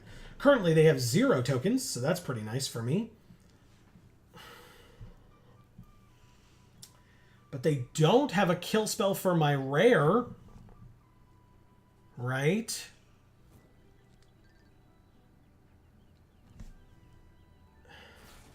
Damn it. I tried so hard. And they can discard a card to draw a card as well. Which they don't do. They like all the cards in their hand, I guess. Okay. We are at 12. God damn it. Well, from our graveyard to our hand, they lose 2, we gain 2. I mean, I guess I might as well. I can do it at the end of their turn, and it's up to 2, so I can get my rare back, but... That's nice. Sure. It's to my hand, though. And they're playing a Reach, Trample, Haste that I can do nothing about. Tickle, tickle. Oh, we're at 1. Oh. Well. Yeah.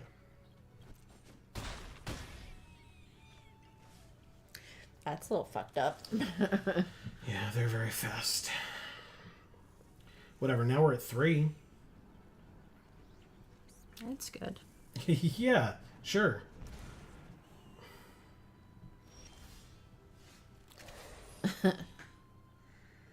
Wow. Did I do something wrong, Arena? Like, is this a problem? Might as well. Haha! Take that. Attack you with your own creature. That's right. And then die to all of their creatures. Concede. Thank you, cactus dog. Jesus Christ. Okay. That's only our second loss, though, so we get to keep playing. We are 2-2? Yes, we are. Okay. Corey says, man, some drafts are just ridiculous. I agree. Especially here on Geek for All. Come for the fun banter. Stay for the ridiculous whatever it is that we do every week on Arena.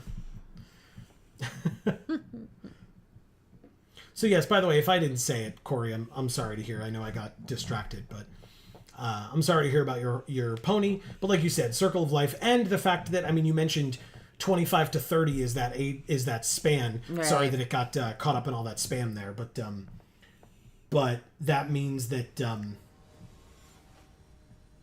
Sir Fabulous, another diamond player, huh? Great.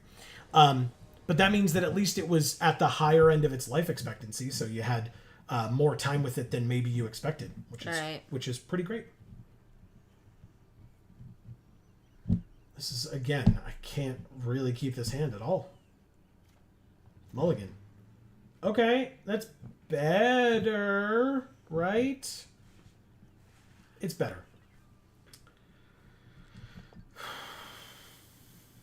I have to ditch a land? I have to ditch a land. I just need one other land. That's it. Yeah! Yes! Thank you. I'm going to try this early and see what happens.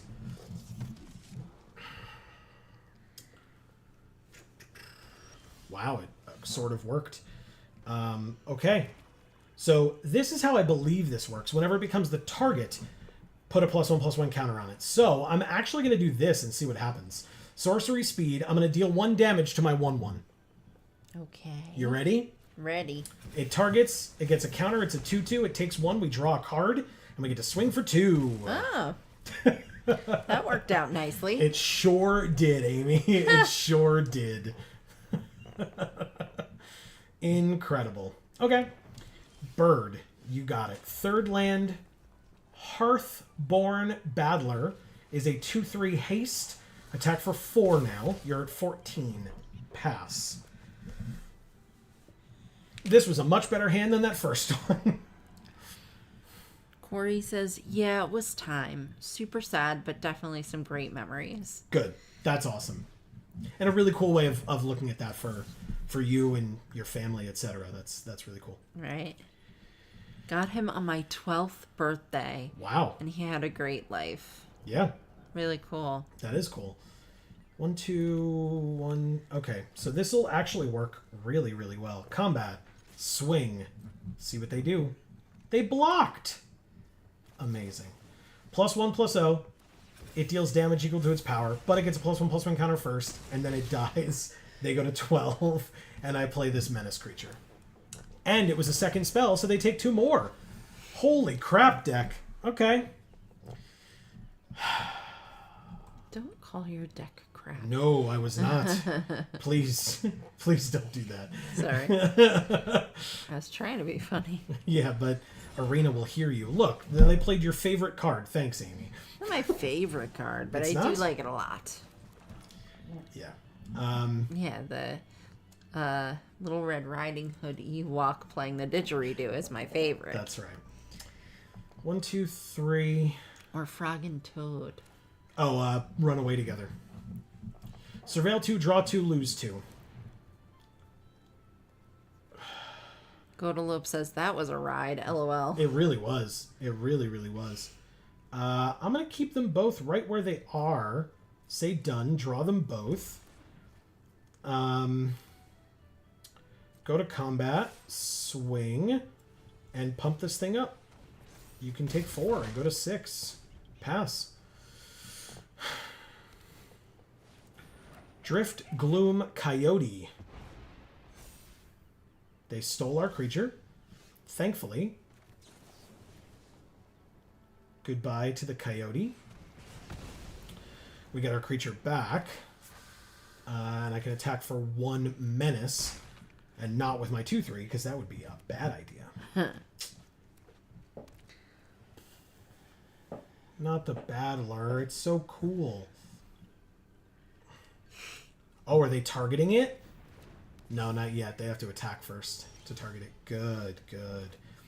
All right. 6th land. So how is everybody tonight?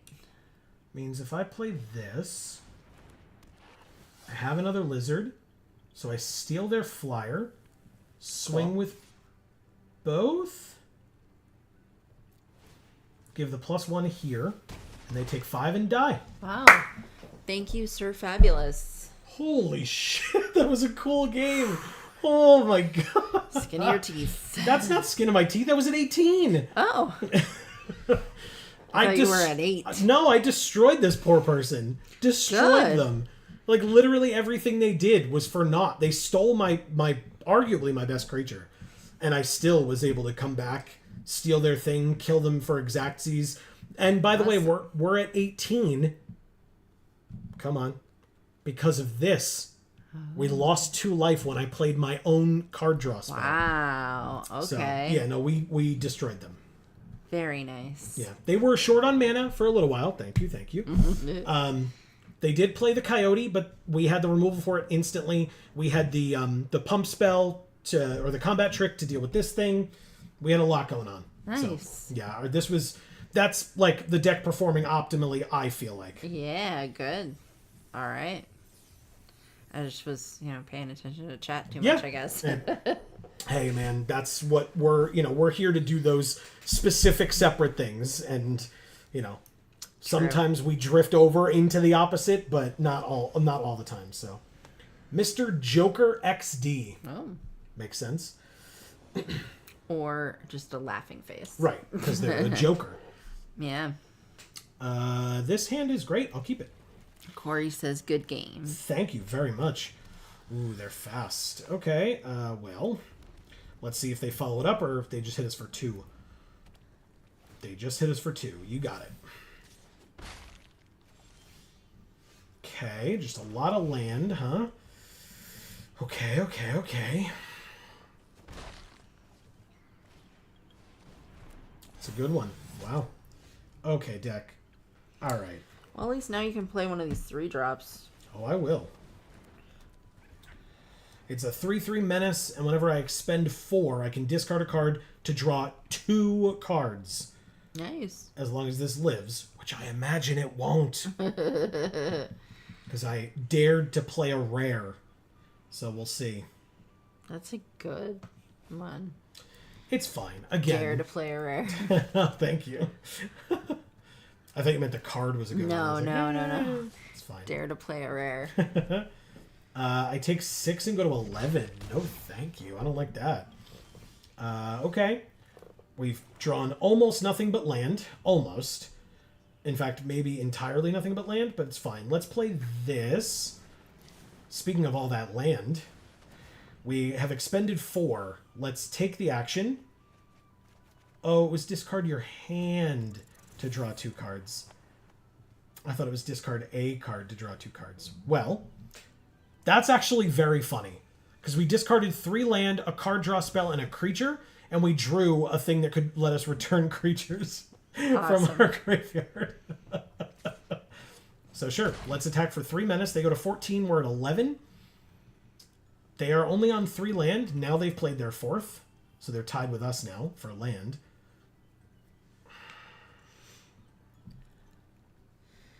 Corey says, since you play a lot of paper LG's events, Yeah. do you have lots of promos? And if so, do you have a fave? We've gotten a number of good, cool promos. So you mean like specifically promos? Because like obviously in like pre-release kits, you just get promos. So like, I mean, those, yeah, I have plenty of those that I really like. I discarded that land to draw 2 cards, gained some life. Do I attack here? I guess I can't. Ooh, that's rough. But I mean, yeah, we've gotten some, but like cards that are like, were specifically made as like F&M promos or whatever. Those I don't have a lot of, and I definitely don't have a favorite from among them. Oh, so we're just dead. Okay. Great. Can't do anything about that. Draft's over. Thank you, Mr. Joker.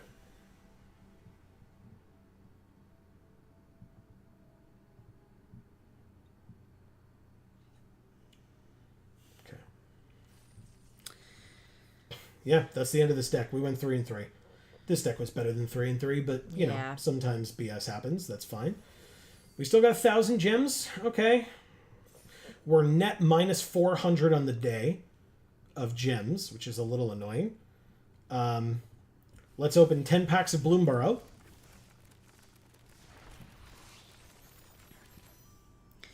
Corey says, like event promos, maybe is what I'm asking. I read about promos on news, but don't play paper. Oh, I read about promos, but don't play paper, so I don't know what they are. Yeah, so I don't have any that like stand out in my mind necessarily from like going to events and stuff. Oh, no, that's not entirely true. When we played in the Battle Bond pre-release events, Jesus, that was a million years ago. they had promo packs that would go to the players, and it was a 1 pack for every, you know, team, and it would have 2 cards in it that were the pairing cards. You could use them in your deck, in one of your decks or both of your decks or whatever. And basically what those cards typically said was if one player played one, the other player was allowed to go look for the other one. Right. And the one that was sought after was Will and Rowan Kenrith, the Planeswalker twins. Mm-hmm. And of everybody in the room, and there were a number of players there at Champion. Yes. Shoutouts. Greg may be here later, who knows. But we were at Champion in Poughkeepsie, New York, and we were playing in the event as the 2 of us playing Two-Headed Giant, and we opened the Planeswalkers out of everybody. So we own those promos. Those were only available for that weekend as special promos in those promo packs. They were alt art, they were foil, so that was really cool that we got to open those. So those stand out as like specific promos, but like in pre-release kits, just because I've opened so many pre-release kits, I've opened a lot of really cool like stamped pre-release promos. So that are mine. So, for example, the one that comes to mind is that new Cavern of Souls that came out in whatever the most recent, I think it was the most recent Ixalan set, had Cavern of Souls. And then we opened a promo Cavern of Souls, which was very nice. It was gorgeous. So I was pleased to have gotten it. How is this our first Dazzling Denial out of a pack? I disagree, but maybe I'm wrong. We got 3 of them. We got a playset of them out of 10 packs. It's like we haven't opened 10 packs before. Okay. We got our first Hop to It. That makes a little bit more sense as an uncommon. A little bit. But we got Hop to It to make 3 white rabbits. Did anybody else do the I hate white rabbits thing? Was that just a Boy Scouts thing? And that's where I learned that. Did anybody else, when they were sitting in front of a campfire, maybe people just didn't do this at all, but where if smoke, if you're sitting around a campfire and like sometimes with the way that the winds are moving or whatever, the smoke like blows in your face and you're sitting there like choking on the smoke. And so, if you're sitting around, at least from what I've experienced, you're sitting around a campfire and like someone will get up and like have to run over to the other side and like sit down on a different bench because the smoke's blowing right in their face and it's like burning your eyes and you can't breathe. But the thing that we always used to do is you would just say, I hate white rabbits 3 times. And I'm sure that just the amount of time that it took to say that phrase was enough where the wind changed direction.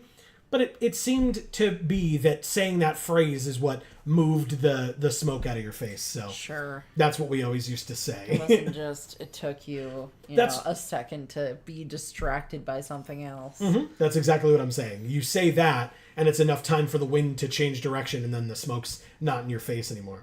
But it was also born out of pure laziness of like, I don't want to get up and like run around this campfire ring over and over again every time the wind changes direction. So we'll just say this phrase and it'll make it easier on ourselves. I don't know if it did, but here we are. I mean, I thought it worked. I was a believer. Wait, we got a fecund Grange. Yeah. I hate the name of this card, and it's so cool. Look at this snapping turtle. Yeah. He's awesome. Snapping turtle was another animal that I came across a lot in my camping days. I thought you were gonna say fecund. Yeah. There's another fecund. Another fecund animal that I've come across. No, because I was gonna say it's another creature that I've come across, which is still a correct way of putting it, but like it's just weird. Yeah. Yeah. Just because it says creature on the card, yeah. But like animal is the proper term. This is a creature I've come across. Yeah, exactly. It's like, who talks like that? Fountain port. Mix the treasures and the fish. You're a treasure and a fish. Thanks, Amy. You're a treasure as well. Portent of Calamity is our first one. It's pretty. I was going to say, do you like this art? I knew. I didn't have to ask. Hired Claw. That's cool art, too. Yeah. Balin the Haymaker. We've gotten a couple of those. Whiskervale Forerunner. We've gotten a couple of those, too. Amy likes this card. I do. Especially in foil. That's a promo that you liked. We got that promo yes. foil, and you really liked it. Cruel Claw's Heist is a fun one, and this is our first one of these. I remember we used this a couple of times during the streamer event, but of course we don't keep those cards, so this is our first one, even though we've used it a couple of times on this channel. We've got Coiling Rebirth, 2 firsts in double black casting cost rares. Obviously this also costs 3 generic, but still. Okay. Corey says, anytime an Easterner. Oh, Easterner. Okay. I saw the R and the N next to each other and thought it was an M. Yeah. Talks about camp. I think of the sleepaway camp movies. Ooh, which ones? Because, I mean, it was a sleepaway camp that we went to.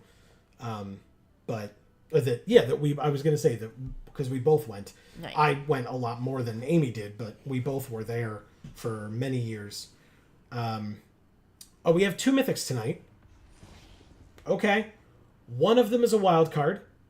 Erica not here to jinx us, so this one will not be a wild card. Right, Arena? Correct. It's Egra, Eater of All. This card loves me. Nice. I've opened so many Egras. So many. On Arena and in paper. Egra loves us. It's awesome. Yeah, for sure. Corey says it was an 80s horror series, totally wacko and full of gore. Gotcha. Yeah, I mean, we had like... Wacko. We had scary stories at our camp as well, ghost stories, etc.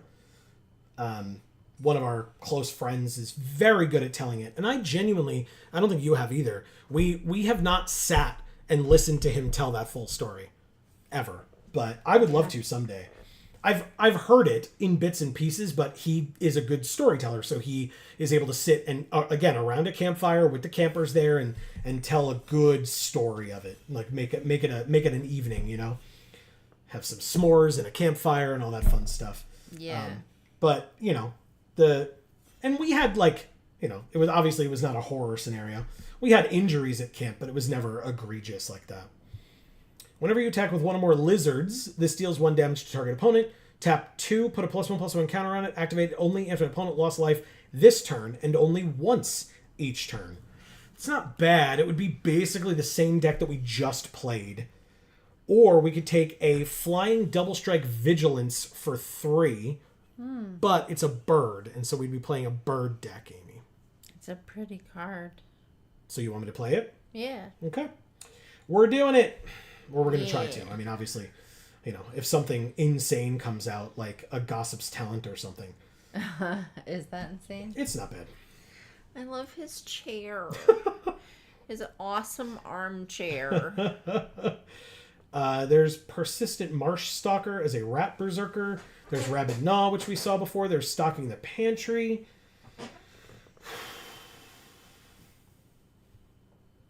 Oh, there's 5 uncommons in this pack. And there's a Rockface Village. I mean, blue-red is the birds deck, so I'll take the talent. The talents feel busted as hell. Absolutely busted as hell. So, sure, I'll take it. Okay, well, Spell Gyre, or Gyre, depending on how you want to put it. 4 mana, instant, counter a spell, or surveil 2, draw 2. Or we could take Finch Formation for more birds. Okay. Whenever it enters, target creature you control gains flying until end of turn. Sure, we'll go with that one. Yeah, as opposed to Spellgyre.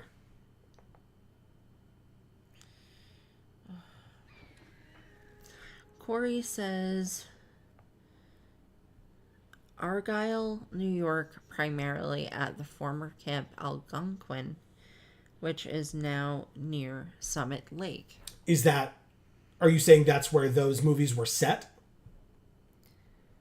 Other frogs have ward 1. When it enters, a creature can't be blocked this turn. Whenever it deals combat damage this turn, you can exile it to bring it back.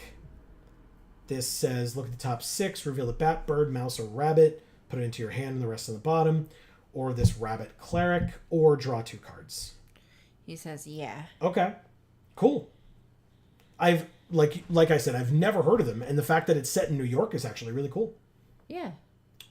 Splash Portal. Exile a creature, then return it. If it's a bird, frog, otter, or rat, draw a card. There's Lightshell Duo, which is a rat otter, or there's Flowerfoot Swordmaster, Bellowing Crier, or Shore Up. Damn. I mean, blue seems super open. So, yeah. I mean, there's probably a reason for that, let's be real. But I'll take it. Looks like white is being snatched up pretty heavily. But I'll take a Dazzling Denial. It does care about birds. There is still a possibility that we will have that, like with Finch Formation. Yeah. So I'll take that. Bellowing Crier, I guess, as well. It seems like we have like Blink strategy stuff going on, but we don't have a second color really solidified yet. We're playing or drafting with Duffy, Donnie the Saint, Hostile Man, Kohei, someone whose name I can't read, 2 someone's whose name I can't read, and Prof. Mark. Okay. Dire Downdraft is a good one. And Plumcreed Escort. When it enters, target creature you control gains hexproof until end of turn. It's a 2-mana 2/1 flash flying bird. Or we can have a creature's owner put it on the top or bottom of their library. For 4. Yeah, I'll take the 4 over the 2. Let's see.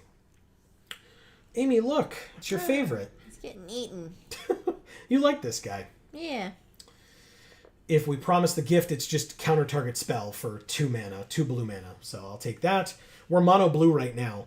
I'll take Shore Up. Oh, Jesus. I'll take Spellgyre. We were considering that before. We may be the only people in blue. I think every blue card has come back. Out of the 2 of these, I mean, I guess Dire Sight is the best one. And this is just a Sazakap Sprue. We opened Starfall Invocation. Oh. No blue cards until Bellowing Crier or Tempest Angler. So I guess I take Starfall Invocation. Sounds right. It's a very good card. We arguably could still be in white. We're not really sure, but we can try. And it's Mabel. Ah. She cares about mice. We're not really doing mice. But we haven't had a chance to pick Mabel at all, I feel like, in this format yet. Look at that little foot she's got. Sticking out there. Little foot. It's very cute. So cute. We're going to take another Shrike Force, though. Okay. Yeah. Sorry, Mabel. And congrats to whoever gets Mabel. Dawn's Truce.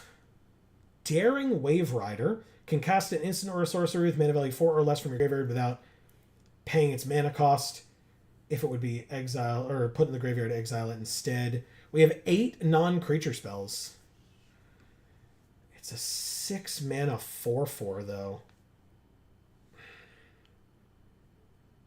I don't know. Corey says, read previous message for plotline, LOL. It might have gotten censored because I'm not sure what you mean. Yeah, you might have been censored depending on what you wrote. Sometimes it does that. And it doesn't tell us, and it doesn't tell you, unfortunately. Nope. 2 mana 1/1, it can't be blocked. Threshold, whenever it deals combat damage to a player, draw a card, then discard a card unless 7 more cards are in your graveyard. We could take the Life Creed Duo. Whenever another creature you control enters, you gain a life, and it's a bat bird.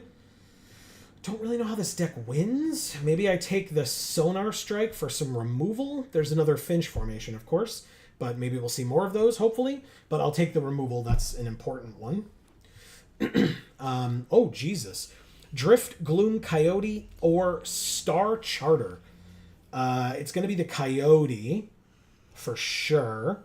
All right, we're getting hooked up in white now. That's fun. And Star Charter. Great. Cool. We didn't take it last time, but we can take it this time. And Flowerfoot Swordmaster we didn't take last time. That was kind of for a reason, but we don't have anything else to take here because I don't really want Uncharted Haven. So sure, Swordmaster it is. Corey says, guess it's hard to give up the plot of a horror movie without using censored topics. Haha. I guess so, yeah. And again, as a reminder for folks, especially if you haven't been here as long, that is YouTube's choice of censoring, not ours. No. Just as a friendly reminder. I wasn't saying anybody was accusing us of anything, just for clarification for folks who may not be aware. Which art do you like? My glasses were off. The raccoon? Yeah, that one's very cool. The rat warlock riding the insect? I like that or one, the too. eyeball? Oh, they're all so good. Well, we were out of time. I took the insect one, though. Okay. Do you have a preference here? The witch. This one? Yeah. It's a lizard assassin, but... She looked like she was wearing a witch's hat. I guess I'll take the angler. Why not? Finch formation came back. All right. And a bat. All right, pack 3. Nothing. Like literal nothing. There's 2 white cards and a blue card. And the Nettleguard was annoying to fight against. So sure. Nettleguard. Got there. Next. We can basically like do this draft, make the deck, and then play it next week. Because we are coming up on it timing-wise. And we streamed for 4.5 hours on Friday, so keeping it to 2 hours this week will be pretty nice. Yeah. And my eyes are doing that thing where they got really dry and So now every time I blink, I like don't want to open them again. Yeah. We got the Waterspout Warden. Here's Alania. I know Marcus was asking for some otters tonight, but we're not going to do it in this deck, unfortunately, because this is pack 3. Thought Shucker is Threshold, put a +1/+1 counter on it and draw a card. But I think we'll just, speaking of drawing cards, we'll just take Pearl of Wisdom to draw cards with. I could also take Moonrise Cleric. It is a Bat Cleric for double white. We do have a lot of 3s. This costs 1 less if we control an otter, which we might not. So whatever. I'll take the card draw. We got another Gossip's Talent. Or our first opportunity at a Sky Skipper Duo. This is a very good card, and I will happily take it over the second talent. Because I do like the talents in this set a lot. I think they're very strong. But we do have 1. Oh! Great. All right. We get a mythic. There you go. We get an on-color mythic in pack 3. I did say that we were the only people in blue, and this is triple blue casting cost. So it makes perfect sense that we would get there. Cool. Long River's Pull, Run Away Together, Nice. Finch Formation, Light Shell Duo, or technically the Lupin Flower Village. I really like this art a lot, by the way. I think it's gorgeous. Obviously, I like this one too. I think I just take the counter spell. It feels good, you know? Hey, look! A second rare. A second Dawn's Truce rare. Yes. Yes, please. Yes. Plume Creed Mentor. Okay. Great. On color. Uncommon. We'll take the Share Pot as well. Okay. We'll take the Angler because it's the only thing in our colors, but I don't even know that I'm playing the first one. Take the Thought Shucker, but I'll put that in the sideboard as well. I'll shuck your thoughts. You like this art, so I'll take that. It's gorgeous, yeah. And we'll take the Lizard. Okay, let's quickly make this deck, and we can call it a stream. You can read some stuff off while I contemplate internally here.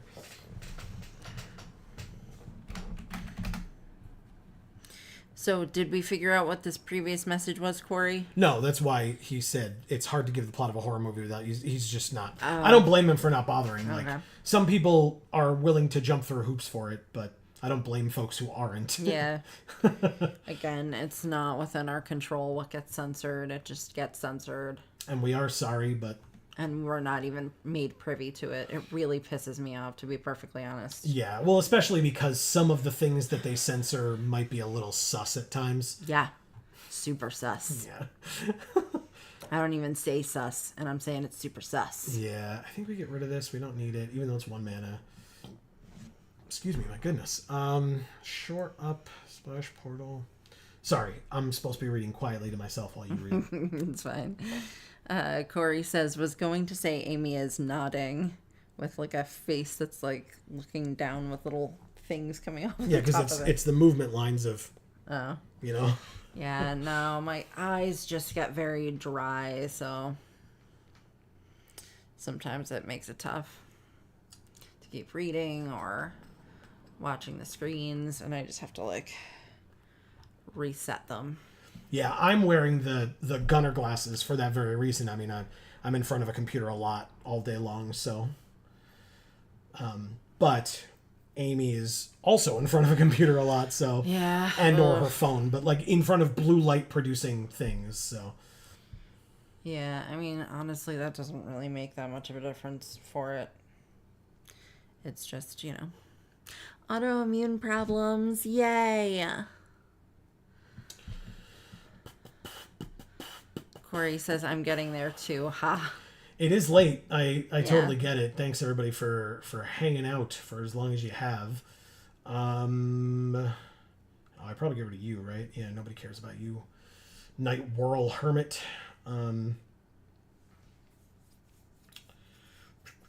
Everything else I would arguably keep.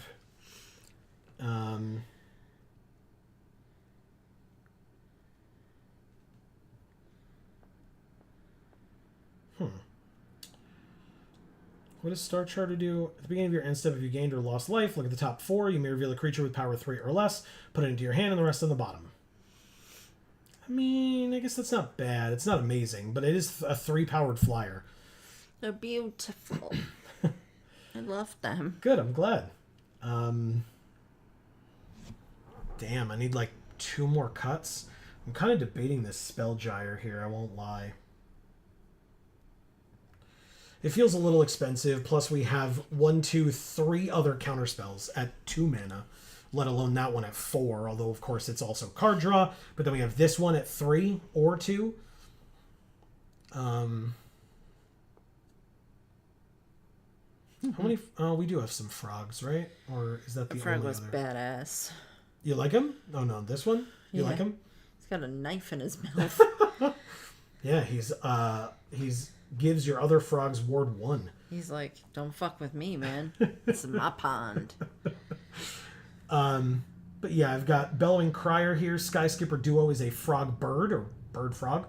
And the Waterspout Warden is a frog soldier. So this will help my frogs to have ward 1. Yeah. Is it just this one? I feel like it can't be.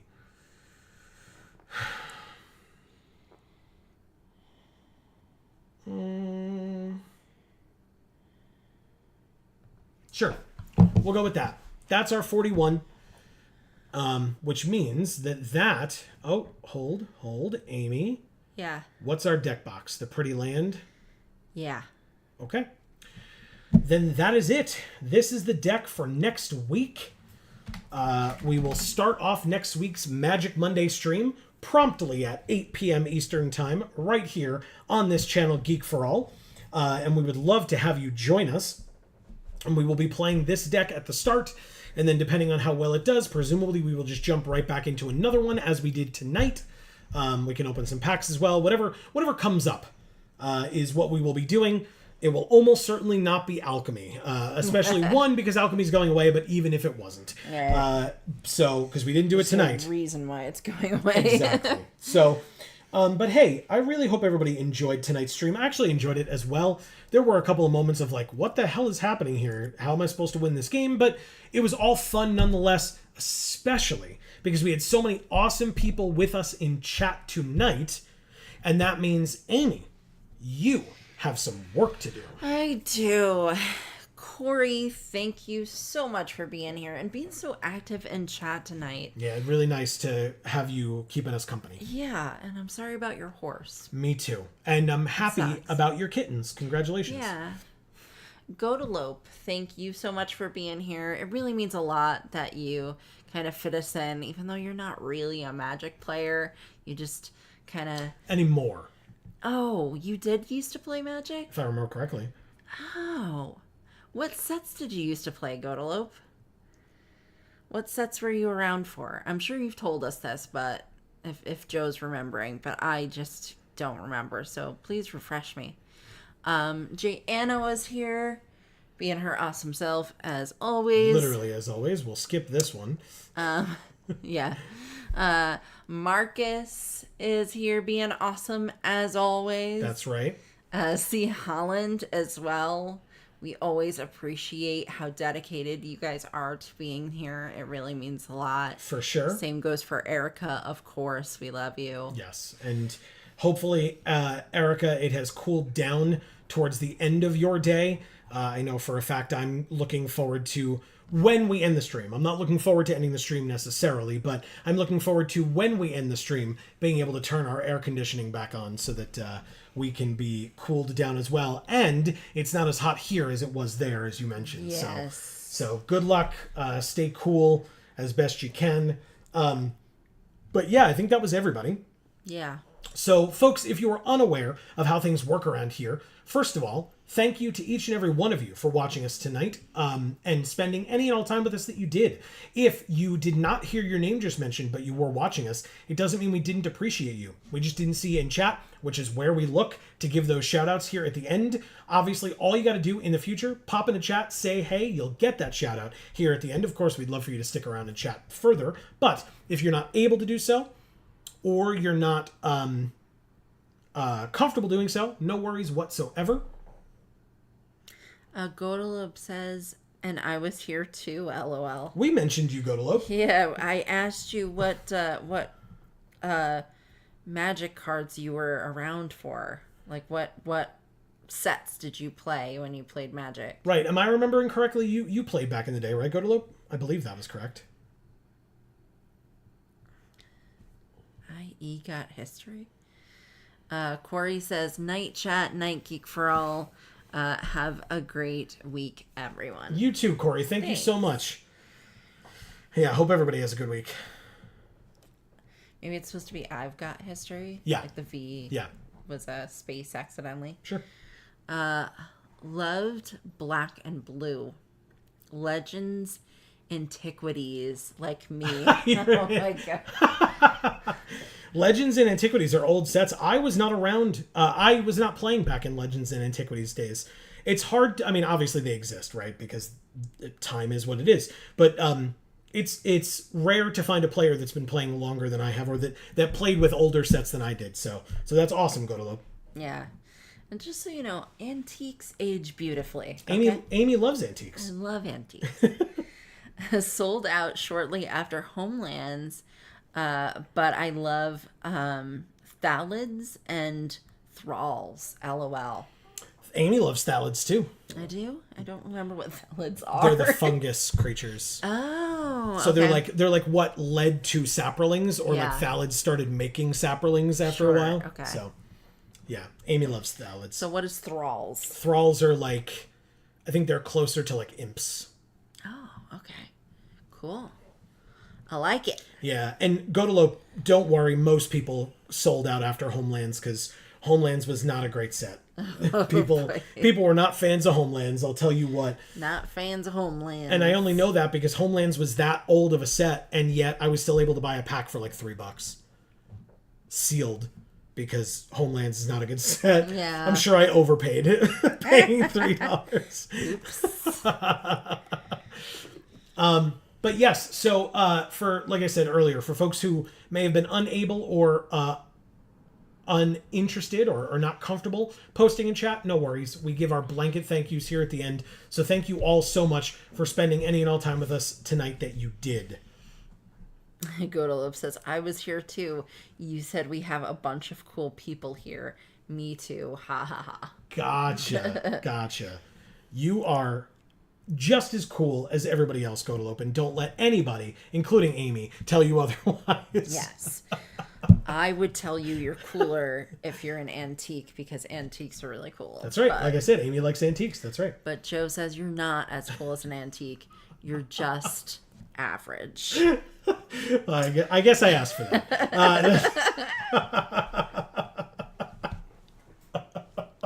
That's amazing. Thank you. Thank you for throwing that back in my face. You're I deserved welcome. it.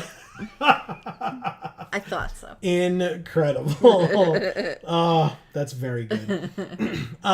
So yeah, as I mentioned earlier, and multiple times in fact, we will be back on Friday over at Video Games for All, because in fact, if you're unaware, we have 2 other channels. Links down in the description box below for Video Games for All and Gluten Free for All, as well as links to our socials, including where Gluten Free for All content is right now, which is over on Gluten Free for All's Instagram. Please check it out, guys. We've got some really cool people following it. I'm really proud of that. Yeah, Amy gives me updates every day. Not every day. Well, every time. Every time I check it. Yeah, every time. Well, yeah, which is impressive. That every time you check it, there's new updates to give me on new cool people that have followed you and cool stuff that you're seeing from people that you're now following. And like that, it's such a different world than trading card games and video games. That Amy is in the cooking, specifically gluten-free and or dairy-free cooking space, or lactose-free cooking space, excuse me. That's really, really cool. Thank you. It is cool. She's doing a great job. Go check it out. But like I said, all those links down in the description box below. And then whether you're here, Video Games for All, Gluten Free for All, whatever the case may be, please don't forget to subscribe, and ring that bell so that you will get notifications whenever any of our videos come out and or whenever we go live, like I said, every Monday over here and Friday over on Video Games for All, both at 8 p.m. Eastern. And if you missed it earlier, this Friday we will be doing our second stream of our Nuzlocke for Pokemon Soul Silver. We will be facing our first gym leader this week. So it could go poorly. We will have to wait and see. Godalope says, token critters. Yup, love token generation. Black thalids. Yeah. LOL. Yeah.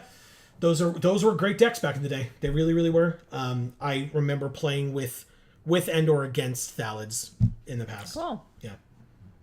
Well played, he says. Thank you. Yeah. All right. So, that means that that is going to be the end of this particular stream. Thank you all so very much for joining us. We hope, as Corey mentioned earlier, that everybody has a great week until we see you again, which hopefully will be Friday. But if you're only here for Magic, no worries whatsoever. Like I said, we'll be back next Monday, 8 p.m. Eastern, as we always are, right here on this channel, live for you to hang out with us. And so, between now and the next time that we see you, whenever that happens to be, please continue to stay safe and happy and healthy. That is to you and yours super important. And for now, from us here at the Geek for All family of channels, I have been Joe. And I'm Mimi. And as we always say, in whichever video or stream of ours you watch next, we will see you all next time. Thanks, everybody.